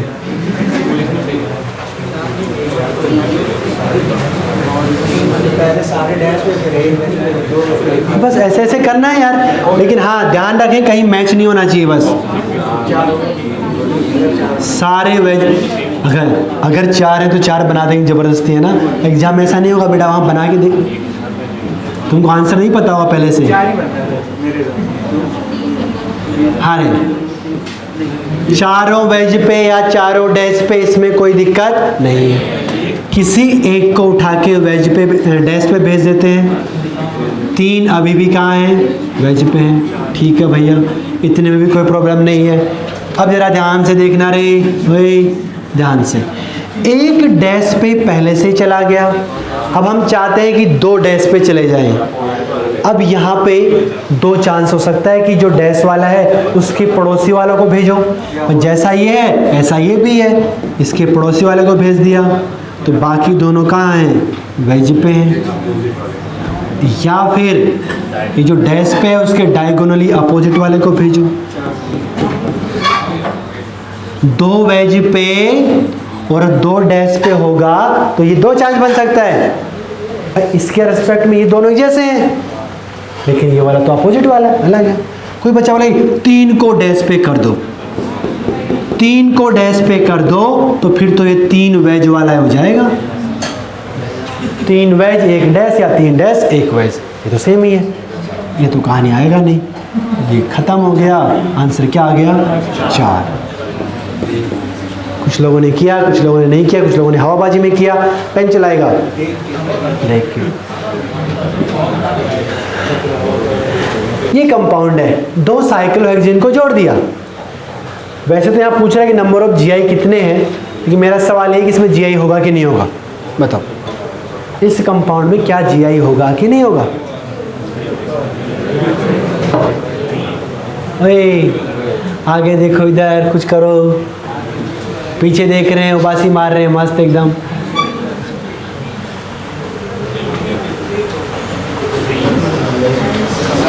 होगा कि नहीं होगा, नहीं होगा। कुछ लोग बोल रहे हैं होगा। क्या वोटिंग करा लें,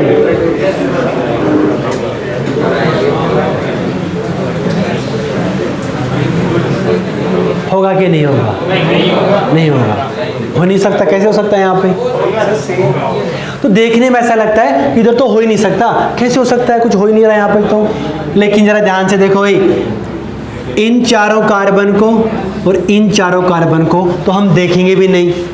क्यों नहीं देखेंगे, 2-2 हाइड्रोजन लगे सब पे, हमारे काम के नहीं। किसको देखेंगे, बीच वाले कार्बन को। हम देखेंगे सिर्फ बीच वाले कार्बन को। हाँ भाई जरा ध्यान से देखना, मान लो मैंने इस वाले रिंग को चूज किया, टेक एनी वन रिंग, चाहे तो इस रिंग को ले लो, चाहे तो इस रिंग को ले लो। बताओ रिंग में जीआई होने का क्या कंडीशन था, 2 sp3 कार्बन चाहिए और दोनों पे ग्रुप क्या चाहिए, अलग अलग। बताइए भैया, ऊपर वाले sp3 कार्बन पे क्या ग्रुप लगा है, एक तो लगा है हाइड्रोजन, एक तो हाइड्रोजन है, दूसरा क्या है, ये है CH2 CH2 CH2। क्या ये दोनों अलग नहीं है? हाइड्रोजन से तो अलग ही है।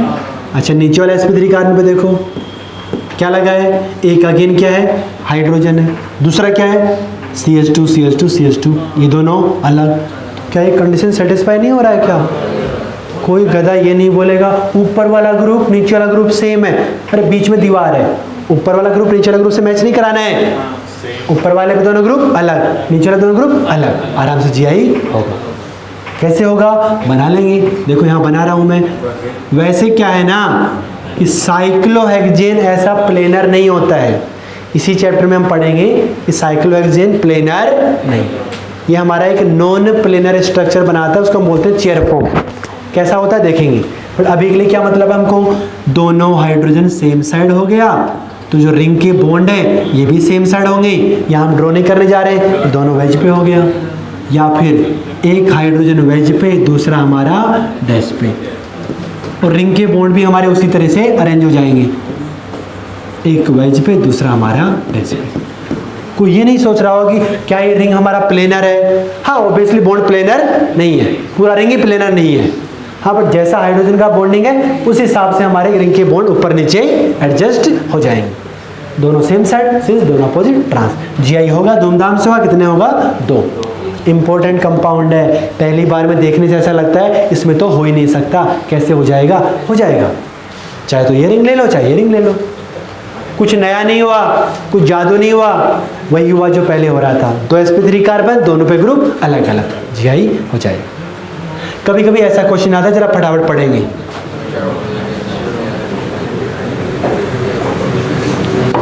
A mixture of formaldehyde, benzaldehyde and acetone is treated with excess of NH2OH। अभी तक हमने एक एक कंपाउंड का रिएक्शन देखा। यहाँ पे 3 कंपाउंड है, कौन है, formaldehyde HC double बॉन्डो H, benzaldehyde PHC double बॉन्डो H, और कौन है, एसीटोन। एसीटोन का मतलब हमारा दोनों मिथाइल,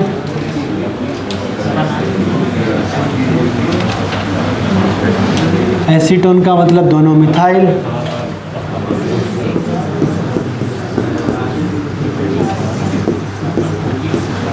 देखो इन तीनों कंपाउंड को उठा के हाइड्रोक्सिल अमीन यानी कि NH2OH इसके साथ रिएक्शन करा रहे हैं, तो मुझे पता है क्या रिएक्शन होगा, वही होगा O और यहाँ से H2, पानी बाहर होकर जुड़ेगा, क्या बनेगा, ऑक्साइड, ऑक्साइड बनेगा। कोई सोचे यहाँ पे कि ये कर जाए रिएक्ट, ये कर जाए, ये करे ही ना रिएक्ट, है ना, इसीलिए क्या लिखा है इधर, एक्सेस। एक्सेस का मतलब किसी को नहीं छोड़ेगा, सबसे रिएक्ट करेगा। अब भैया ऑक्साइड बनाने में नहीं जा रहा हूँ क्योंकि मुझे पता है कि फॉर्मल्डिहाइड का ऑक्साइड कैसा बनेगा, GI होगा कि नहीं होगा, नहीं होगा। GI नहीं होगा तो एक काउंट करेंगे, इधर GI होगा, फिनाइल H कितने काउंट करेंगे, 2, इसमें नहीं होगा 1, आंसर क्या होगा 4। नहीं समझ में आया, आया। तो बस केवल जो प्रोडक्ट बनेगा उसमें GI होगा, 2 काउंट करेंगे, नहीं होगा तो 1 काउंट करेंगे। और यहाँ पे क्या पूछ रहा है, organic product, different organic product कितने, 4। पानी वानी काउंट नहीं करेंगे, सिर्फ ऑर्गेनिक कंपाउंड की बात कर रहे हैं। जरा ये खुद से करेंगे फटाफट जरा।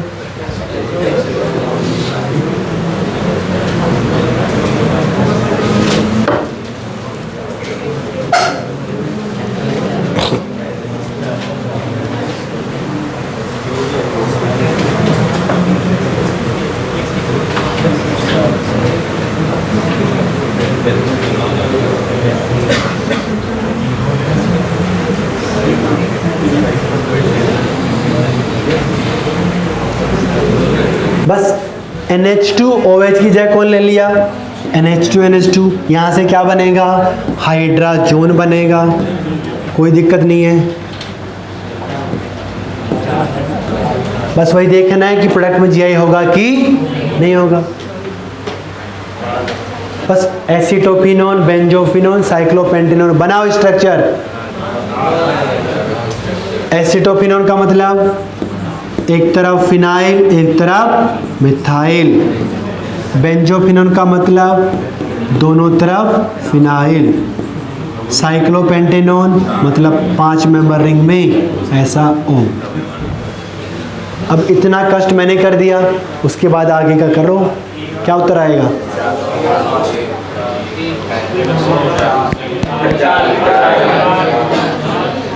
चार, 5, 4। भाई इसका जब हाइड्रोजन बनाएंगे, कार्बन में ग्रुप अलग है, जीआई हो जाएगा। बनाने नहीं जा रहा हूँ मैं, पता है मुझे, कार्बन में ग्रुप अलग है, जीआई हो जाएगा। बना के देख लेंगे। फिनाइल सेम है, नहीं होगा। इसमें दोनों साइड ग्रुप सेम है, नहीं होगा। 1, आंसर क्या आएगा? 4। आंसर क्या आएगा? 4। अभी तक हमने ऐसे केस किए जहाँ पे हमारा कोई फॉर्मूला नहीं लग रहा था, सिंपल वाले केस थे। कुछ फॉर्मूला वाली बात कर लेते हैं। फॉर्मूला चटाई हो गया, क्या ऊपर जाना है? कैसा टाइम हो गया है?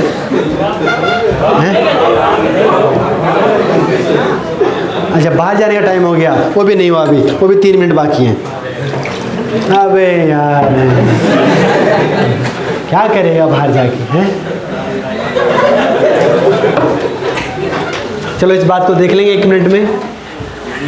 अगर हमारे पास वही एक ओपन चेन कंपाउंड में जहाँ पे डबल बॉन्ड भी हो और मान लो रिंग भी हो तो भी चलेगा। एन क्या दिखा रहा है? Number of active double bond या नंबर ऑफ रिंग, या तो एक्टिव डबल बॉन्ड या रिंग, उनका नंबर क्या है? एन। जो जीआई बनेगा वो 2 to the power n। जितने एक्टिव डबल बॉन्ड होंगे, जितने रिंग होंगे, उसका 2 के ऊपर पावर लगा देंगे। नॉर्मली 2 की पावर n भी बन सकता है या उससे कम भी बन सकता है।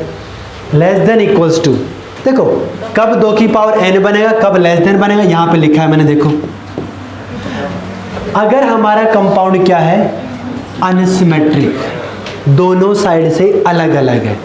अनसिमेट्रिक का मतलब आराम से अच्छे से देखेंगे, दोनों साइड अलग अलग है तो अनसिमेट्रिक। कुछ बच्चे बोलेंगे मुझे तो देख के पता नहीं चल रहा है, बताइए कैसे अनसिमेट्रिक है? तो क्या करेगा? IUPAC नंबरिंग करेगा। अगर IUPAC नंबरिंग हमारा किसी एक ही एंड से हो पा रहा है तो अनसिमेट्रिक है, दोनों एंड से हो पा रहा है मतलब सिमेट्रिक है। ठीक है, दोनों एंड से IUPAC नंबरिंग कर पा रहे हैं मतलब सिमेट्रिक है, नहीं कर पा रहे हैं मतलब अनसिमेट्रिक। तो हमारा 2 की पावर n होगा। लेकिन सिमेट्रिकल हो जाएगा तो 2 की पावर n से क्या हो गया? कुछ कम हो गया। तो पहली बात क्या समझ में आनी चाहिए कि सिमेट्रिक कंपाउंड में 2 की पावर n से क्या हो जाता है? कम। कम क्यों होगा? क्योंकि कुछ आइसोमर्स आपस में मैच कर जाएंगे। सिमेट्री होने की वजह से कुछ आइसोमर आपस में मैच करेंगे। अब इसमें भाई 2 की पावर n से कम होगा तो कितना कम होगा? उसके भी फॉर्मूले हैं, लेकिन मैंने यहाँ लिख दिए हैं, याद आए अच्छी बात है, ना याद हो तो भी कोई दिक्कत नहीं है, चलेगा। लेकिन भाई देखो 2 की पावर n से कम होगा, कितना कम होगा? 2 की पावर n-1। देखो 2 की पावर n-1, तो पहला टर्म क्या है इसमें? 2 की पावर n-1। लेकिन दूसरा टर्म डिपेंड करता है कि n हमारा इवन है कि n हमारा ऑड है। इस फॉर्मूले में जो सेकंड टर्म आ रहा है वो डिपेंड करेगी n इवन है कि n ऑड। अब जो भी है वो यहाँ लिखा है, समझ के याद करेंगे। कैसे? कि n अगर हमारा इवन है, इवन नंबर 2 से डिवाइड होगा तो पहले उसको 2 से डिवाइड करेंगे फिर -1 करेंगे। अगर n ऑड है 2 से डिवाइड नहीं होगा, पहले माइनस करेंगे फिर 2 से डिवाइड करेंगे, ऐसा समझ के रट्टा मारेंगे। ठीक है, अगर हमारा सिमेट्रिक कंपाउंड है 2 की पावर n से कम होगा, कितना कम होगा? 2 की पावर n-1 प्लस जो सेकंड टर्म है वो डिपेंड करता है कि n इवन है कि ऑड है। इवन में पहले डिवाइड करेंगे 2 से फिर माइनस करेंगे, माइनस तो करना ही है। ऑड वाले में पहले माइनस करेंगे फिर हमारा डिवाइड करेंगे। ठीक है, चलो जाओ, इतना ही।